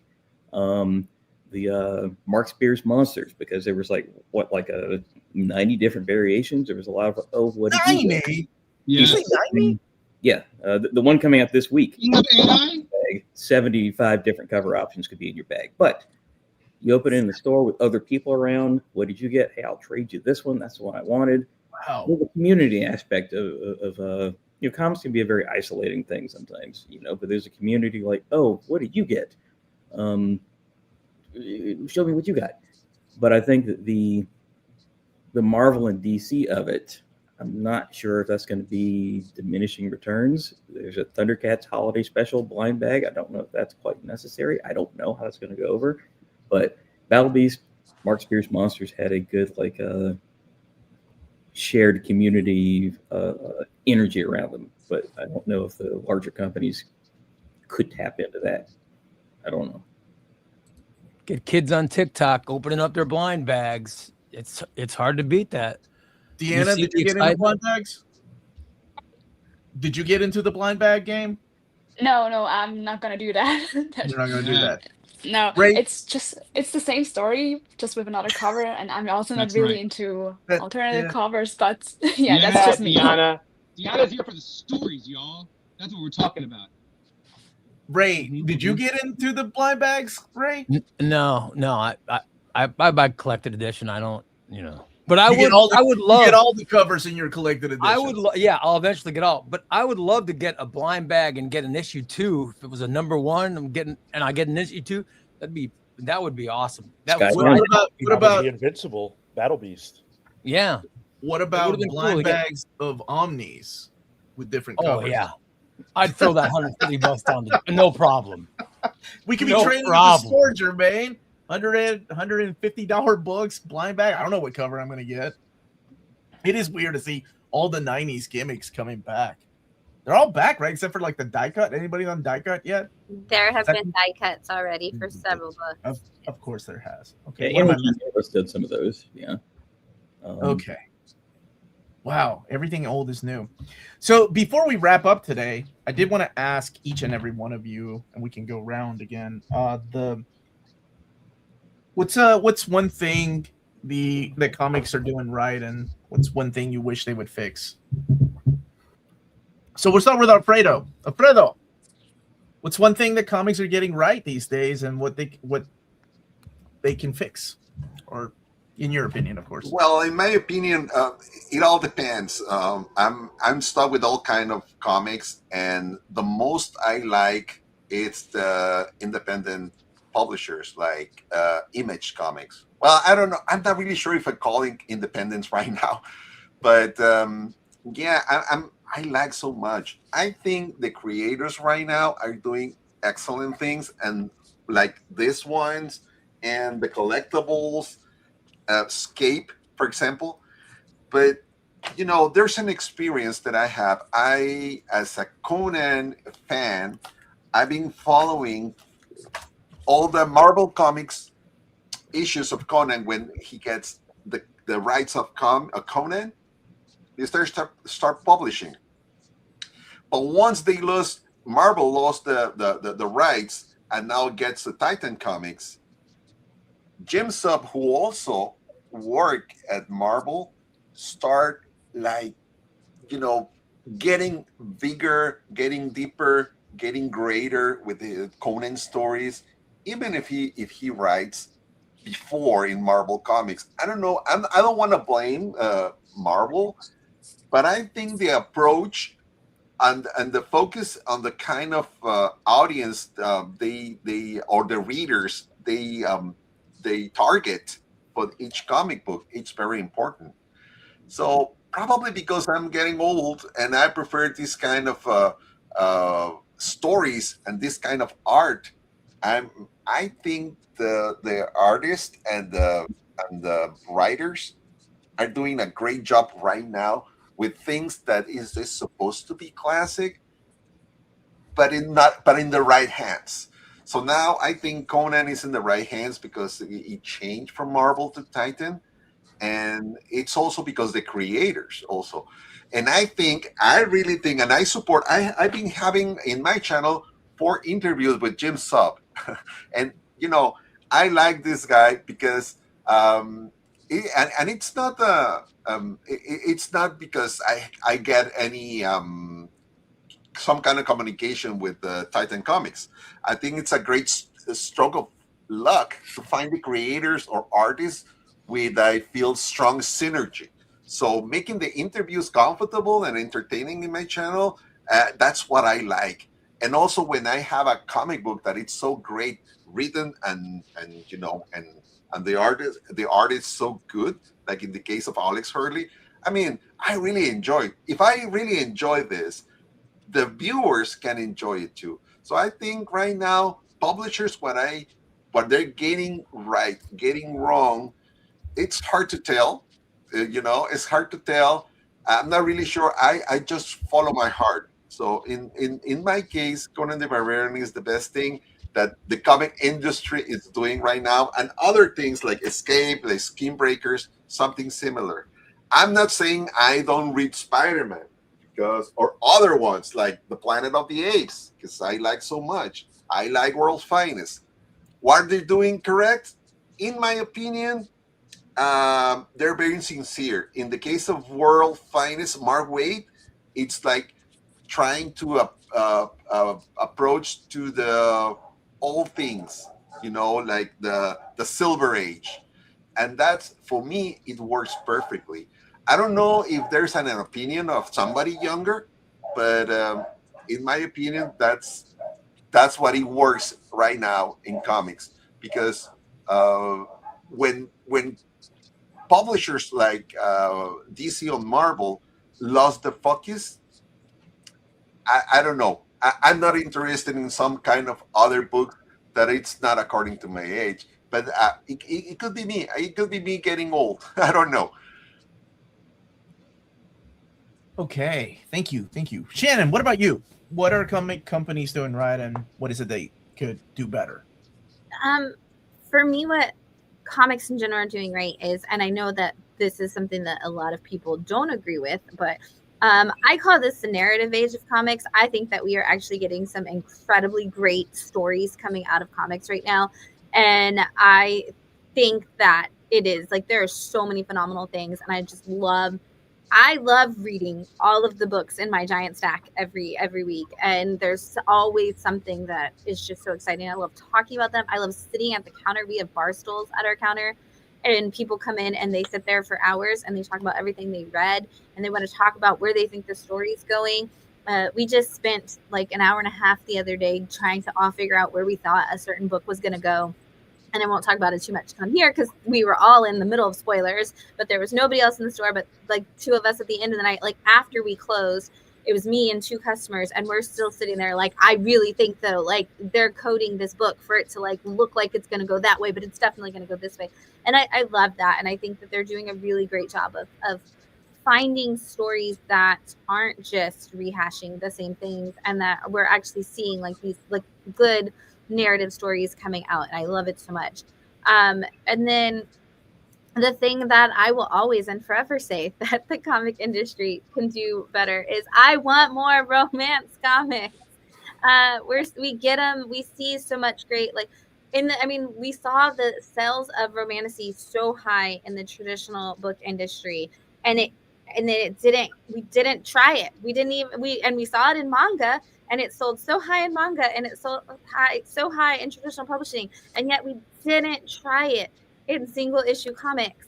And I don't know why, like that whole fad went like up to the highest and then down, and it never even made it onto the pages. We had, I think, Hunger in the Dusk was the closest we got to seeing that romantasy take place in single issue format. And I think there's the rom-coms never go away.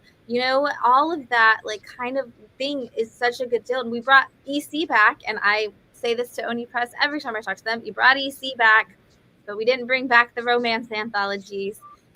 We are not seeing like that come in, and I don't know why we're not trying it. I think we should try it. I love that AMP is trying it right now with different books. I think we need to see more of that get its opportunity, and then we're gonna have to market it, because it's gonna be like a completely like shift in some of those new books. But I just think that's the thing that we need to give a go, and a good one, an actual try for comics.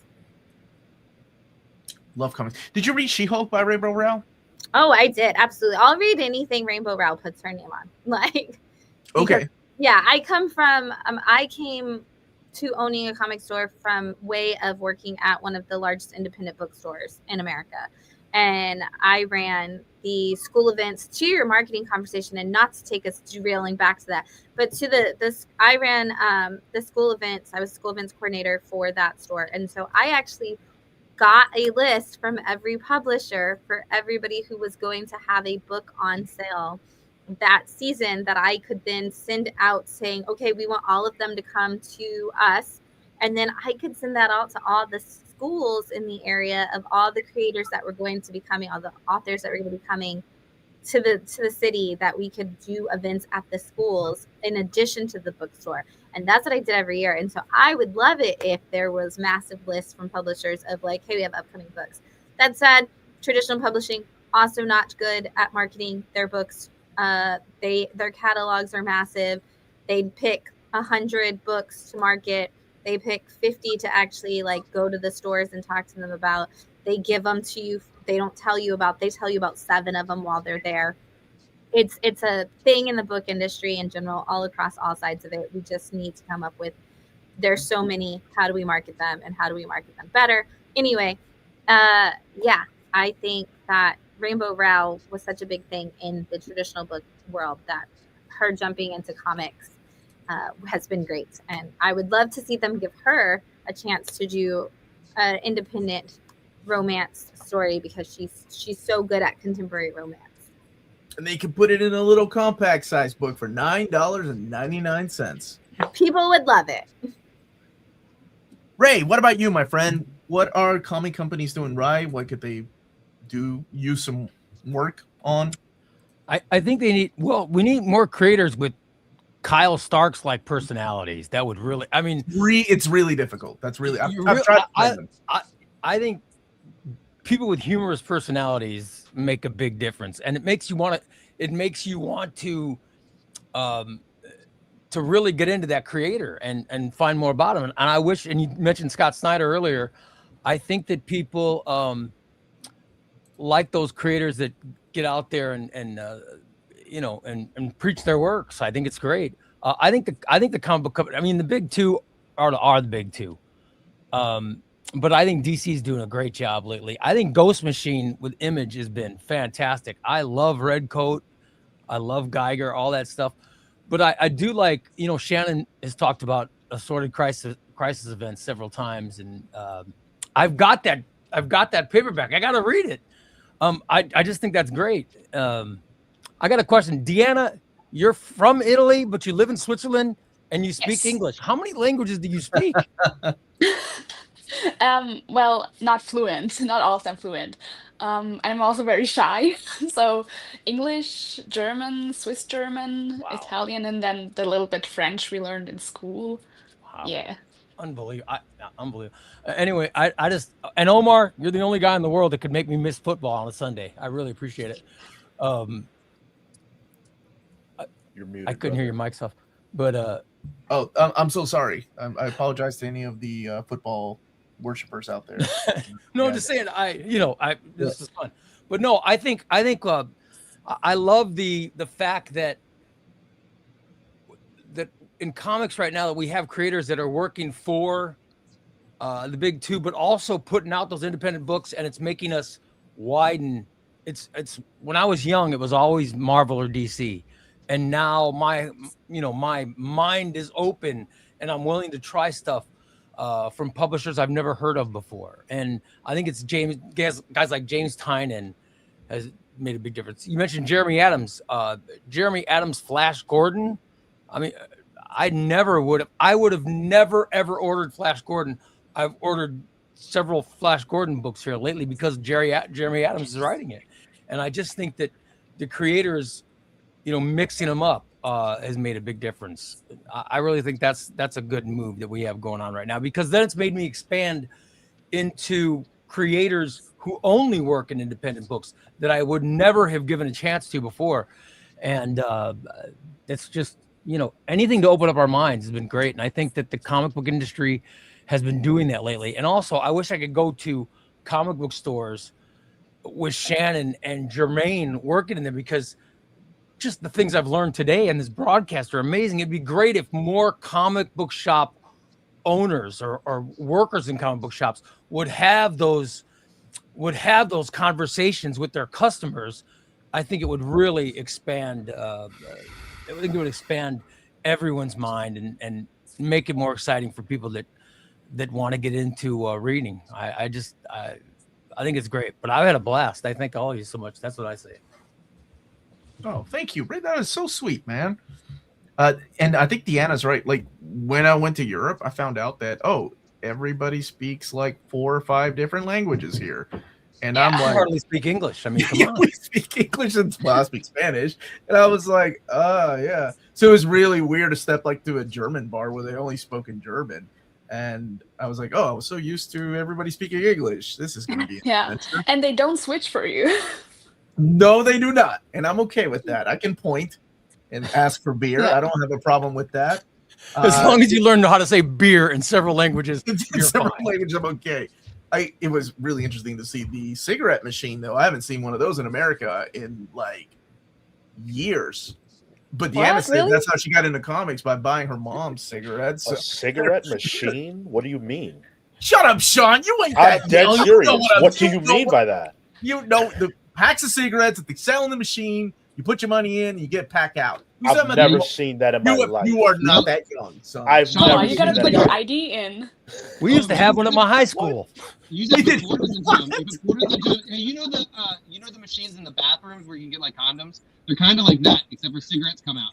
You had to pull this thing, it's like your trunk, and it had like 8 different brands of cigarettes. You had to put like $4 worth of quarters into it. You had to find $4. Like, listen, I smoked for years. I quit a long time ago, but you'd have $4 in quarters just in case. Holy crap, dude. There's no way Sean doesn't know what that is. I swear, dude. They had them at Denny's back in the day, which was always like the last place that still had them was Denny's. That's crazy. Okay, Deanna, it is. I think it is your generation and younger that are going to keep this thing going. So I'm curious to know what you think comic book companies are doing right and what they could do a little better or better. Okay, what I think they're doing right is accessibility in terms of storytelling. It's very easy nowadays to get into them because also of the community you have. Like it's very easy to go to find something, Google something, and be like, oh yeah, this is where I could start.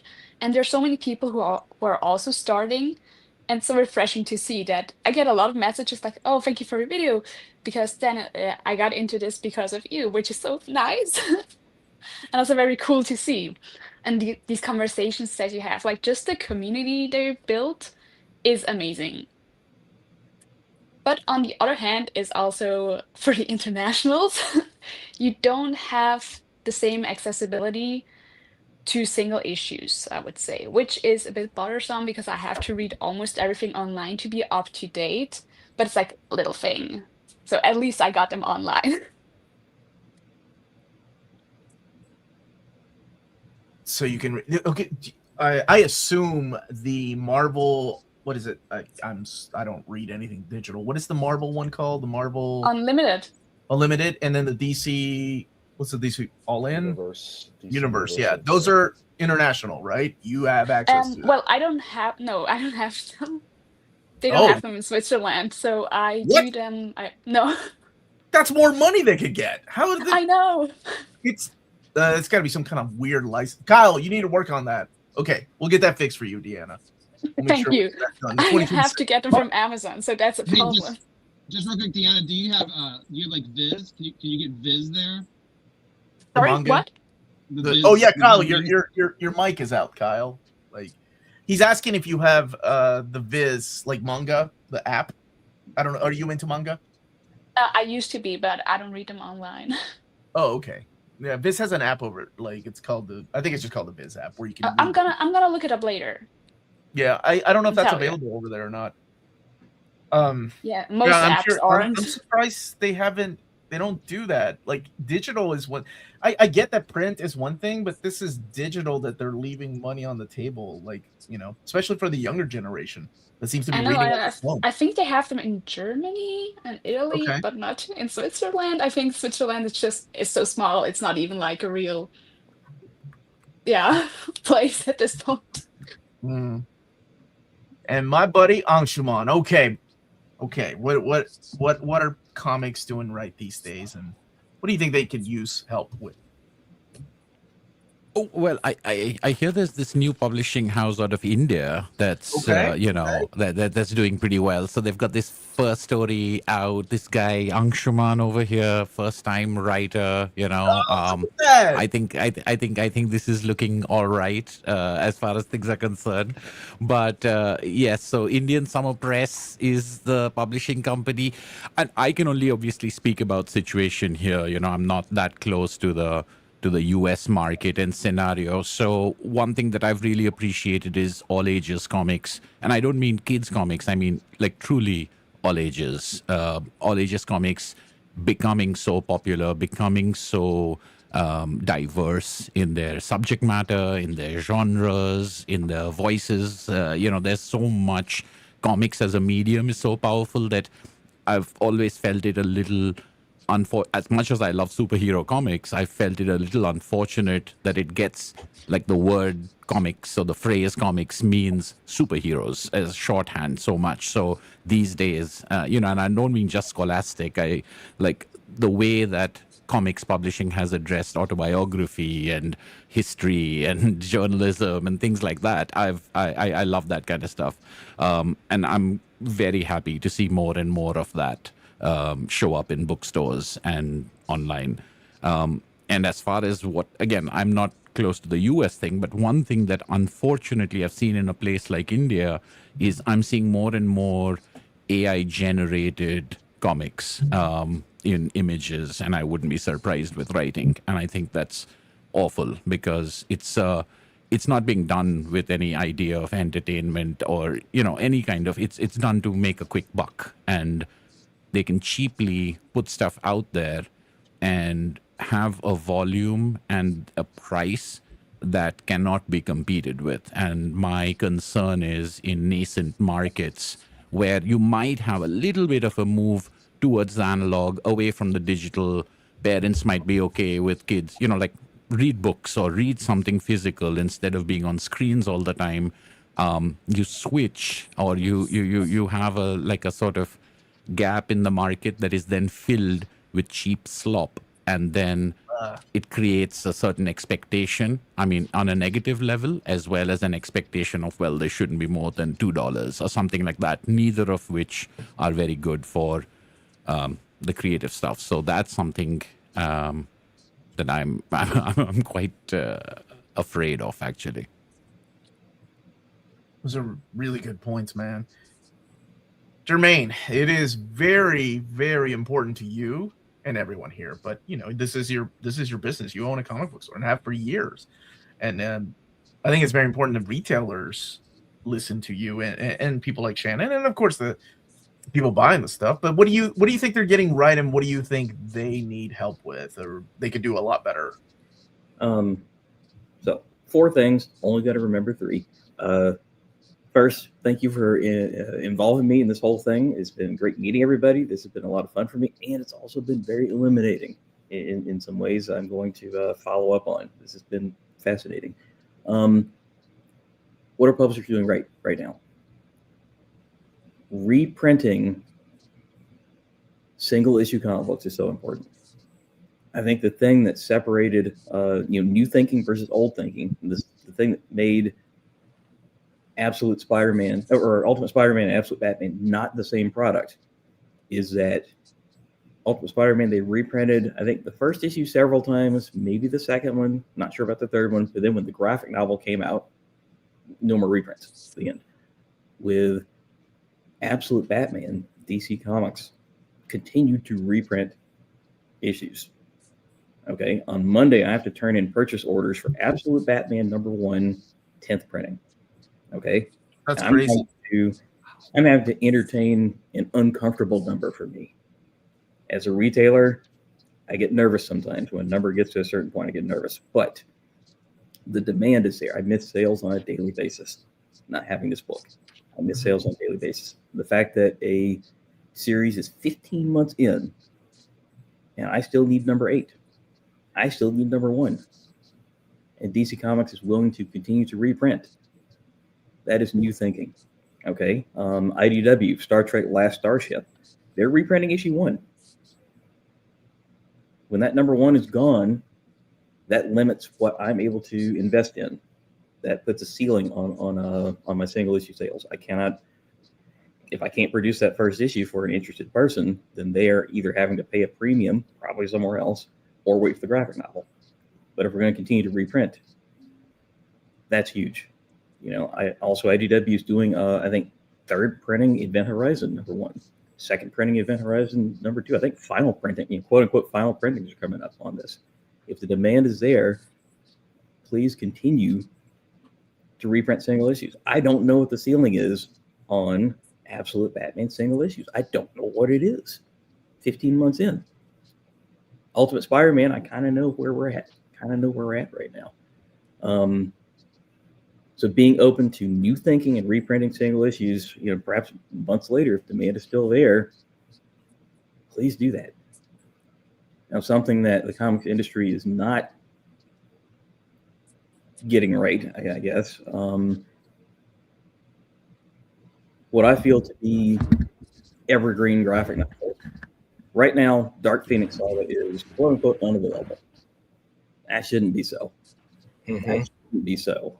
Top to bottom, we can all agree that shouldn't be something that I'm having to wait for a new printing on the Dark Phoenix Saga, right? Equally, Infamous Iron Man, unavailable. Now, it seems that no one really wants to invest in warehousing, like a ton of stock, to draw down off of. But that then puts onus on me, the retailer. Should I have ordered 50 copies of the Infamous Iron Man graphic novel thinking it would be unavailable, which then turns me into the warehouse?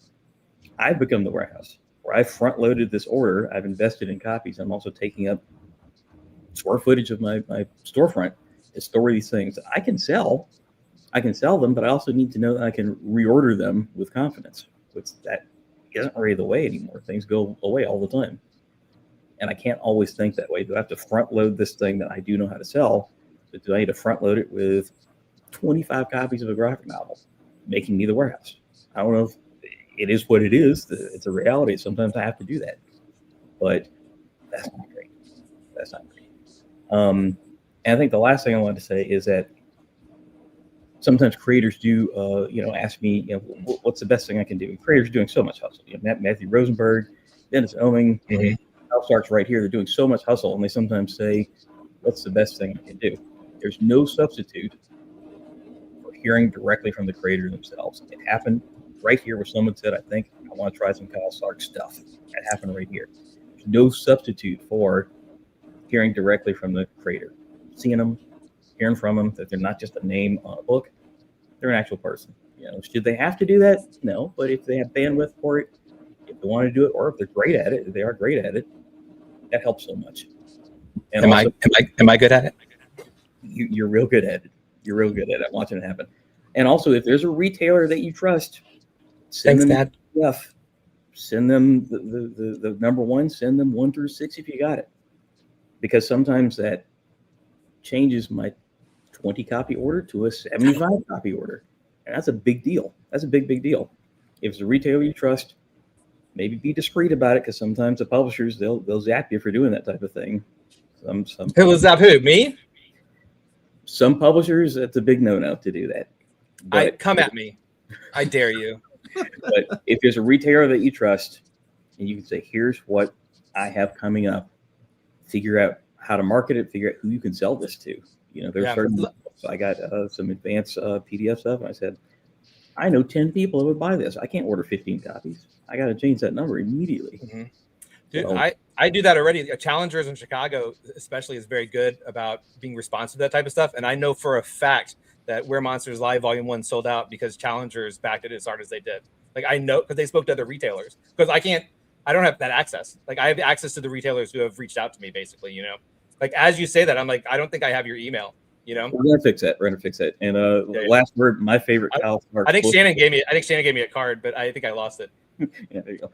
But my favorite Kyle Starks is I Hate This Place. I have a great pitch for it. That's my favorite Kyle Starks book. So, but yeah, this has been awesome. I'd like to do this again. Same. You're always welcome back, Jermaine. Sorry, I need to clarify. That's okay. I get it. Kyle, your voice is equally as important. You're a creator, and we've talked about some of the things that comic book publishers aren't doing right. And what do you think they're getting right, though? I mean, I think I talked about both in many ways, though mostly I was just giving shout outs to DC because I do think they're the best right now in regards to trying stuff and doing something interesting. Someone in the chat said something Marvel, blah, blah, blah. The thing is also DC is extremely good about letting creators do what they do and not trying to just put us on things and work. Like, they're very friendly to us telling the stories that we want to tell, and they're aware of it. And I just think it's all super good stuff. So look, I've said a bunch.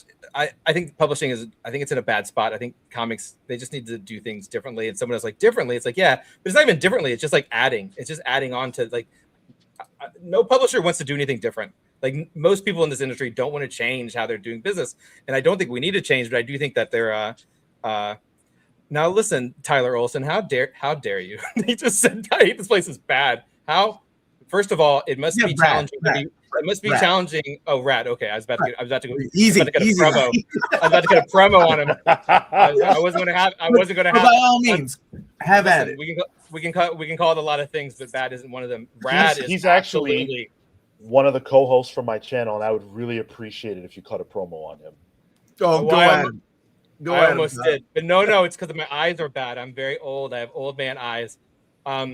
So I just want to say, like, the two things I'm remiss that I didn't mention. One is that as soon as Shannon said Pine and Merrimack, I was like, I remember we spoke at Leak at MCM. I do have some degree of face blindness, and context is very important, so I apologize. I will often not recognize people or remember them unless I've met them several times. Like I have Jermaine at Heroes in person. So one, I'm remiss that I was like, oh yeah, I don't remember that at all, because I do absolutely remember it now. And the other thing that I'm remiss I didn't mention in regards to books I read this year is I did read the first issue of Peril of Brutal Dark, which is Chris Condon and Sean Phillips, who I think are the best young creative team in comics right now. And it's super good. So that's part of the Vertigo lineup that comes out next year, 2026, which I'm a part of. No big deal, end of life, CPU. But that book's great. So that is a book that I read this year. It's coming out next year. It's great. I can speak at length about what I think is good and bad about the industry. I think it's mostly bad except for this. And I was going to say something too when you mentioned like the content creators who are just in it for the money. It's like, can you imagine like trying to do comics to make money? Whenever people are like, I buy and sell keys or whatever. It's like, there's the stock market exists. Like you could do the same nonsense and make actual money if you wanted to. Comics is the worst way to be like, listen, comics will break your heart. Like you have to like it. And that's the thing. Everyone here, like we're here because we love it and we're always going to do it. So the idea of like, I think this is how I can make a quick buck off comics. I can't make a long buck off comics. I think there definitely is some people getting into it for the wrong reason. Oh, no, I'm sure they are. But what if they did something that actually that was actually valuable? It's very. I don't know, man. Like, if I was somebody young and I saw somebody on TikTok or Instagram or YouTube Shorts, whatever, and seeing somebody holding up a book and talking about it, I could do that. Oh, they make money doing that? I could do that. I could get free books. And you could OnlyFans too. Well, I didn't want to promote that. You know what I'm saying? Like, there's better. There's I call it OnlyFans. Ways to make more money. It's called OnlyFans. Yeah, it's OnlyFans. OnlyFans. I have a shirt and everything. It's upstairs. But my point is like I remember being reached out to by some people that were starting channels on YouTube. Like, hey, can you send me your contact information at Marvel? Can you send me like your contact information at DC? I need to get, I need to be on a list to get free books. And I remember thinking like, man, if you're in this to like get free books, I think you're gonna get your heart broken. Like that's not the way this works. It's delusional, right? Like it's like you see people out there that are promoting these things, and if you're lucky, somebody will contact you, but everybody wants to get on that list. I know. I mean, I work with several, publishers, and every one of their marketing teams, like, everybody. We get an email every day at least of somebody going, "Hey, I just started a channel, or I've been doing this for so many years. Put me on that list. Send me some free books." Or charging people for interviews and things like that, which still the charging's crazy. But that's crazy to me. I think making those books accessible to people who have any sort of platform is super valuable though too. So I sort of disagree. Like if someone I'll talk to anyone, because again, if I can sell in 2026, if I can sell 5 more books, it was worth my time. Like that's just how the ledger is or whatever. Like we're just looking for anything, but. Anyway, I only said that because I know it triggers you, and I think that's funny. I'm so triggered right now. I had to Google what triggered means. So that's what I think DC is doing great things. I think DC is of the publishers of note who are really doing interesting, smart things. Yeah, but you know what they could do? Chubby Ray makes an interesting point. DC is doing a lot of great things, but you know what? Something they could do that I think would be good for everybody involved. I think we can all agree is what if they did Peacemaker Tries Hard as a compact comic. I think that'd be really interesting. That's something they could probably do better. Maybe more Kyle Stark's books. Let's just start listing titles that Kyle Stark should be writing for DC. Who said Justice Gang? Oh, someone back there said Justice Gang really loud. Joe. Hey, thanks for having me, Omar. I appreciate it. Yeah, you're not leaving. No, I do have to pee really bad though. It's been we've been here forever. We've only been here for 3 hours, man. How do you go to the movies? He said he's a man of 8. They're only 2 hours long. Okay, Joe, what are comic book What do you companies think I went and did when I had my camera off? Oh dear, no. But seriously, yes, I think yes, so many interesting points, and I think like the accessibility and just like the market in general is just such a like prominent thing that just always gets brought up, because it's like as we sort of discussed in the stream, we talk about so many like amazing books that are out there, but just the actually like access to them isn't there. Like, I mean, both my sister and my boyfriend, for example, they like comics. They love reading comics, but they just don't read single issues. They just read like collections and things. Like, I remember having a conversation with my boyfriend once when he's like, "Why do you read single issues? Like, you have to wait a month for each part of the story, and it's like 22 pages for like $5." And it's like, yeah, it's like, well, when you put it like that, but it's obviously something about like the allure and it's just like the fun, like the magazine format, they're going to the comic book store, they're picking it up, but yeah, I think so not necessarily like eliminating anything that we have, but just trying to like expand the market, like bringing things back to, I don't know, just more places than just like these like specialty stores where not only you have to go to a specific specialty store, but you have to pre-order like 3 months in advance. And it's like I mentioned earlier about my comic store and my uni. It's like there's just no footfall going to that place. Basically, if you're like going to that place, then like because you want to go to that place. So just like I think that's always really interesting, going to like normal bookstores, like the equivalent of like Barnes and Nobles here that we have, and seeing what books are out there, like seeing what books they have, because like sometimes I see like the classics, like you're always going to see a Watchmen, you're always going to see a Batman, but actually seeing some like what other books they have is really interesting. Like seeing like the Power Fantasy Volume 1 just a normal bookstore, I think is really interesting. So yeah, there's so much to think about and consider. Thank you. All right, Sean, this is your moment. Thank you. What are things that are going right and wrong? One of the things going very right is this stream. I hope everybody has enjoyed it. Hit the like button if you have. All of us have great channels. Please check them out. So many great creators here doing really great work, including Kyle Starks, who's okay too. Now, I say, and this is controversial, I think both things I'm going to say are controversial. Quality creates cash. I truly believe that. And I believe that right now, 2025, the comic book industry is pushing out more quality than I can ever remember in my 20 years of reading comics.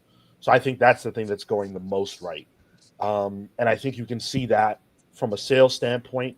Numbers are up according to all the things that I see.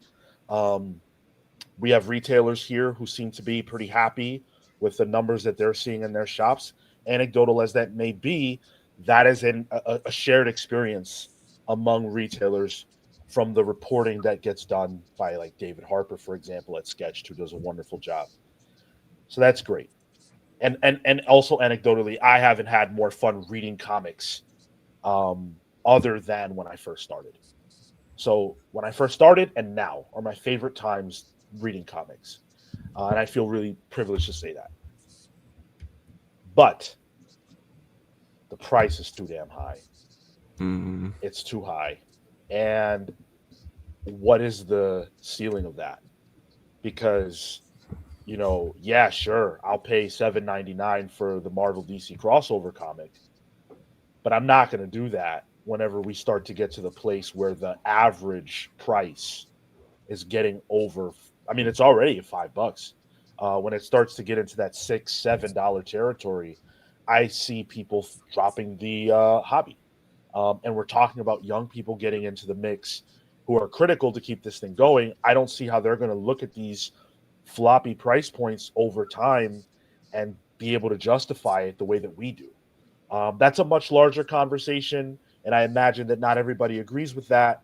But even I, who is obsessed with comics and will never, ever, ever stop reading them, have to now make decisions about what I'm buying simply because the price continues to rise, and I don't know when that's going to stop. So that to me is a problem that needs to be at least discussed. I once heard a theory when I was a kid and I was going to the comic book store. I remember the comic book store owner telling me that a comic book should not cost more than 3 times the price of a candy bar. And I don't know how much is a candy bar now. I feel like what's her name in Arrested Development? How much is a banana? $5? I can buy my own banana. Like how much is a candy bar these days? And then the price of comics are $5 is the cheapest, I assume. Is anybody still holding it strong at the $4 mark or $3? Wrestle Heist number 1, it's $3.99. It's out next Wednesday. 99 cents. There's a lot of $3.99. Oh, okay, $3.99. And there's a lot of $3.99 comics still, but $4.99 is starting to become the standard. But yeah, everybody in the comments is adding this in. I was going to throw that out there. Is a candy bar is also like $3 now. $3 for a candy bar? Yeah, you're looking at you go to the gas station like $3.50 to pick up candy now. Well, maybe that theory still works then. God bless, $3 for a candy bar. Yeah. I feel even better. I'm on a diet. $3. Insane. Wow. Okay. I just want to thank my wonderful panelists today for hanging out with me for over 3 hours. Some of you all are overseas, and it's late or really, really early. For the love of comics, my gosh, my man, we got to do this again. But I'll do it more on your time. So when we do this again, you don't have to wait. Get up at midnight. No, I mean, it's 4 a.m. here, but this has been so good that I'm wired. I don't know if I'm going to be able to go to bed now. Go get a candy bar. I hope it's cheaper. Right? Yeah, I mean, I just got to break my trust fund or something for a... So I'm going to let each and every one of these wonderful folks tell you a little bit about themselves and where you can find them online, starting with Alfredo, and then we'll go all the way around here. Alfredo, where can people find you online when you're not hanging out with me, brother? Well, you can find me in the YouTube channel El Santuario de los Cómics, the Sanctuary of Comics, also in Facebook. But according to the talking we were doing earlier, I thinking very seriously start streaming in TikTok too. So I think it's going to be a good change, and it's a healthy thing for me, for my soul, and for my channel. I want to see Alfredo call something peak. That would be awesome. Yeah, exactly. Conan. It would be Conan. Yeah. It's going to be Conan. It's going to be Supergirl. It's going to be Warfine. It's going to be a lot of stuff. But, that's a serious thing that I've been thinking during this chat with all you guys. And, that's where you can find me. Right now, you can find me in YouTube. But okay. Omar, I'd like to end my participation by thanking you and Near Mint Condition. Omar, I hope we can do a live streaming very soon in my channel. ¿Tiene que ser en español o quieres hacerlo en inglés? En español estaría perfecto. Okay. But we can do both. I'm just struggling a little bit with my English, but it's okay. It's okay. No, I can handle that.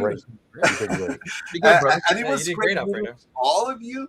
It was great meeting all of you. I follow some of you, like Sean from the Comic Pals. But even though I didn't know some of you, I'm glad we have this opportunity to chat.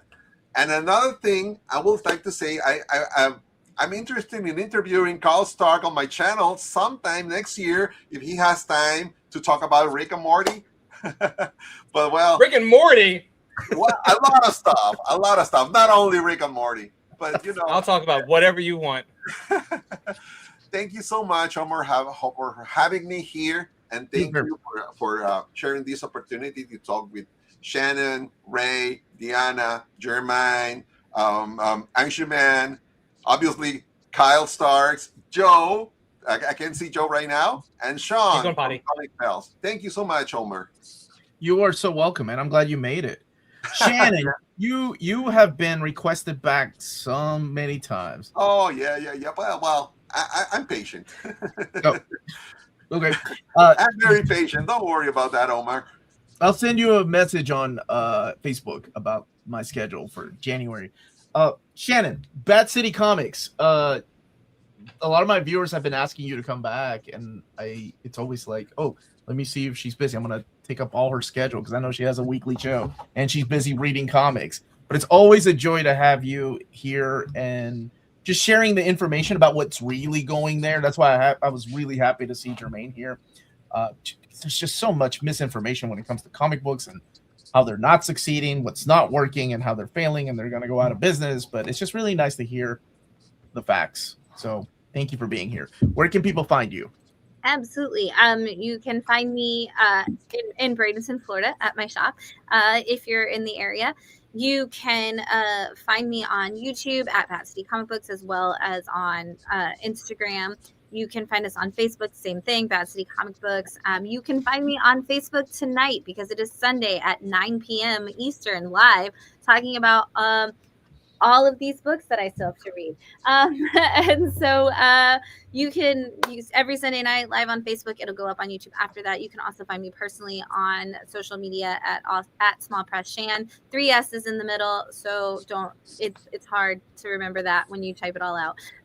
But yeah, I'm always happy to talk about comics with anybody, everybody, and as much time as I can ever give you, Omar. I always love to give you my time. It's such a blast to be on the show. Whenever I can. Thanks for inviting me always. Oh, thank you for being here and making his first appearance here on the channel is my buddy Chubby Ray, who built. Did you just make a LinkedIn profile? I got a LinkedIn so I can connect with Shannon. Okay, there we go. I created one. Where can people find you, Chubby Ray? YouTube, Chubby Ray Comics. I'm on TikTok, Chubby Ray Comics. Mm-hmm. I'm on Facebook, Chubby Ray Comics. I think I'm on Instagram, Chubby Ray Comics, and I hang out on obvious street corners looking for omnibuses. So I'm very easy to find. No, it's all Chubby Ray Comics. And I love comics. I'm a huge.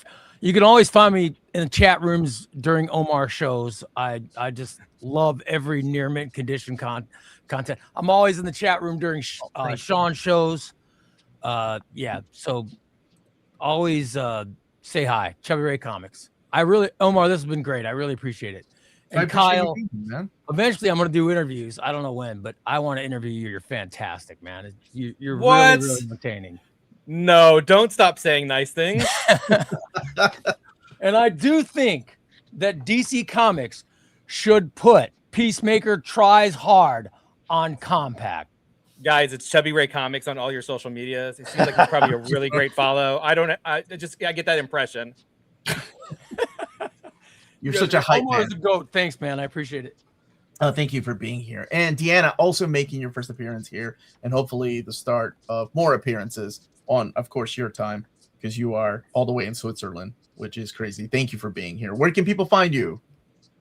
Thank you, first of all, for having me. It's so cool to see everybody's opinions, especially like from a fan's point of view, to see behind this something I usually wouldn't see. So thank you so much. I'm on TikTok and Instagram and YouTube, all Deanna Kinney, and I think on Instagram it's a dot between the Deanna Kinney. Yeah. Yes, it is, according to James. Thank you, James. Thank you, James. Thank you for that, buddy. Shout out to James. He's working hard. The guy is the hardest working guy on YouTube. Guy behind the scenes. I don't know how he does it. I think he's a machine. Anshuman, my friend, where can people find you these days?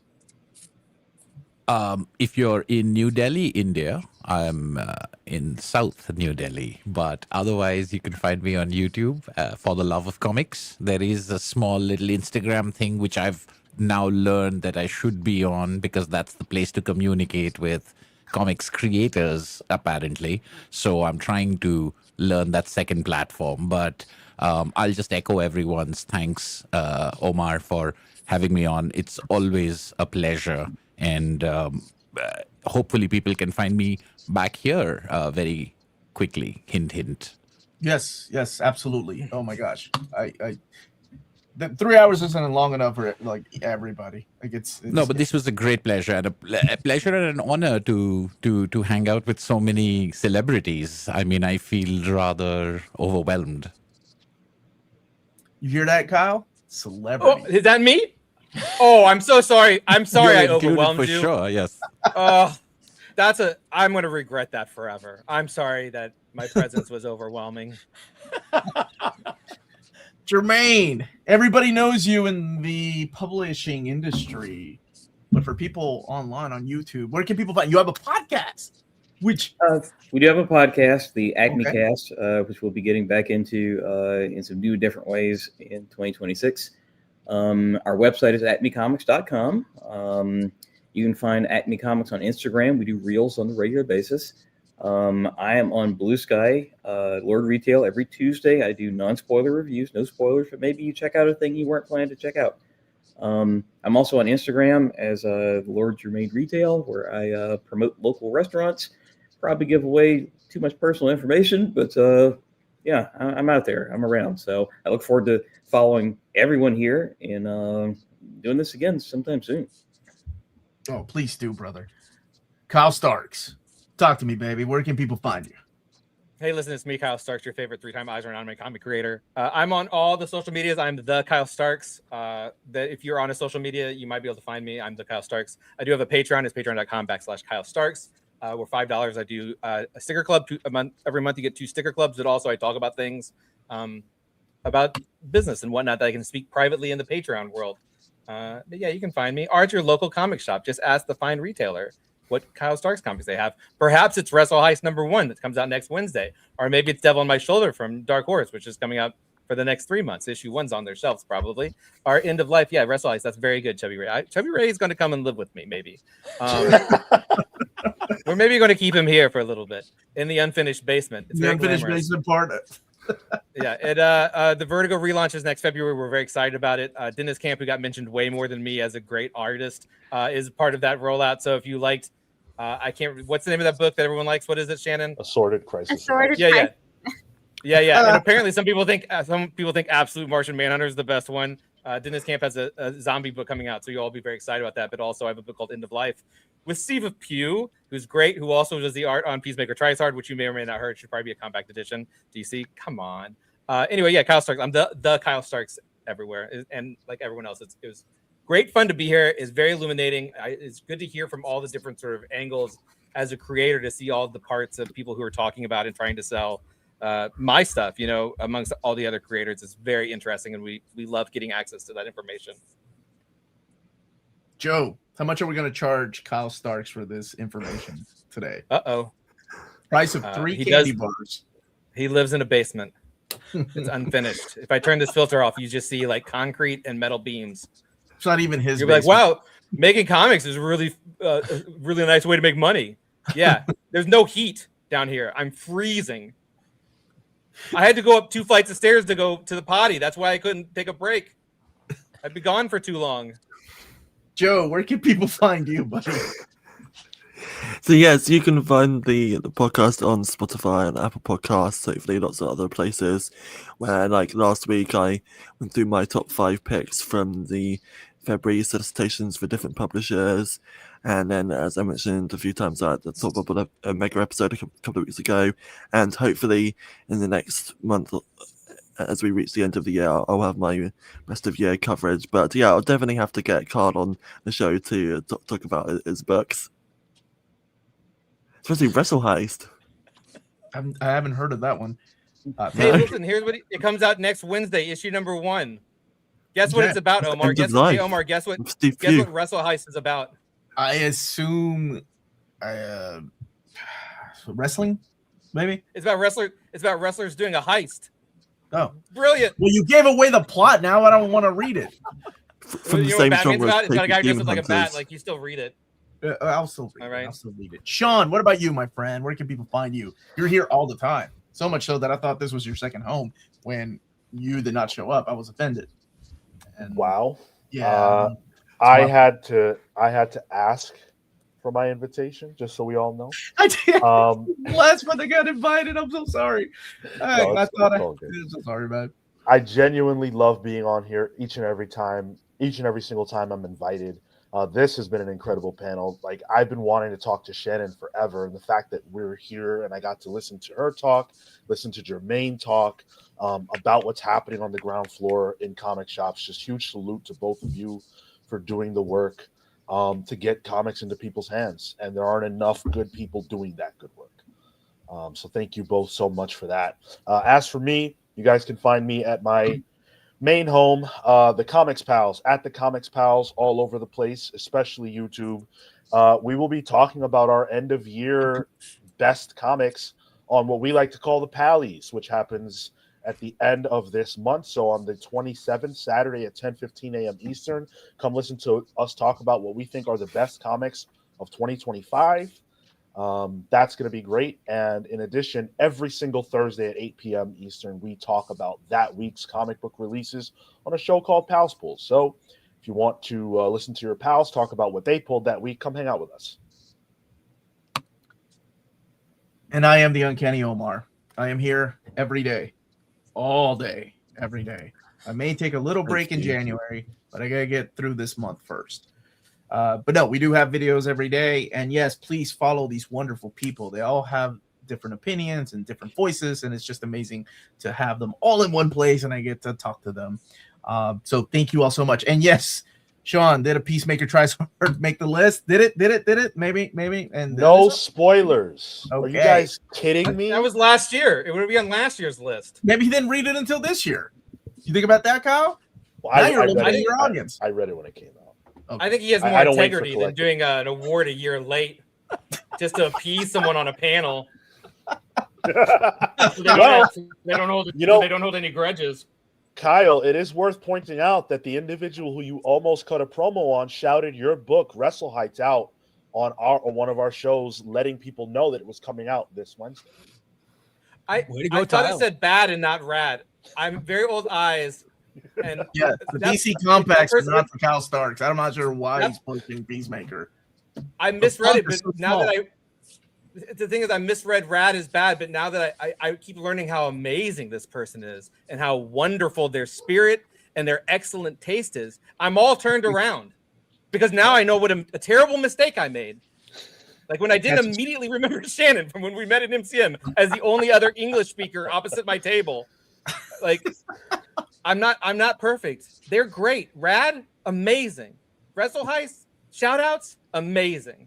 They can come live with me too. In the unfinished, unheated basement. I will live in your unheated basement. The basement's actually pretty good size, which makes it colder. So it's kind of it's a lot of space for my sad little floor heater to fill up. This is where I have to draw. My fingers get cold. It's tough, guys. It's tough. Sell these books. I got to get out of this basement. Oh my god! What if I had a window? How much better would the books be if I had a window? That should be the pitch of all your books. I got to get out of this basement. Please buy this book. How is that not happening? We tried to kayfabe it being like a real cool industry to work in.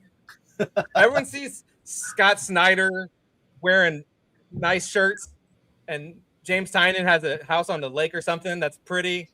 No, some of us are just in unfinished basements. You've never been. You haven't been invited to the Tiny Onion party, House on the Lake party.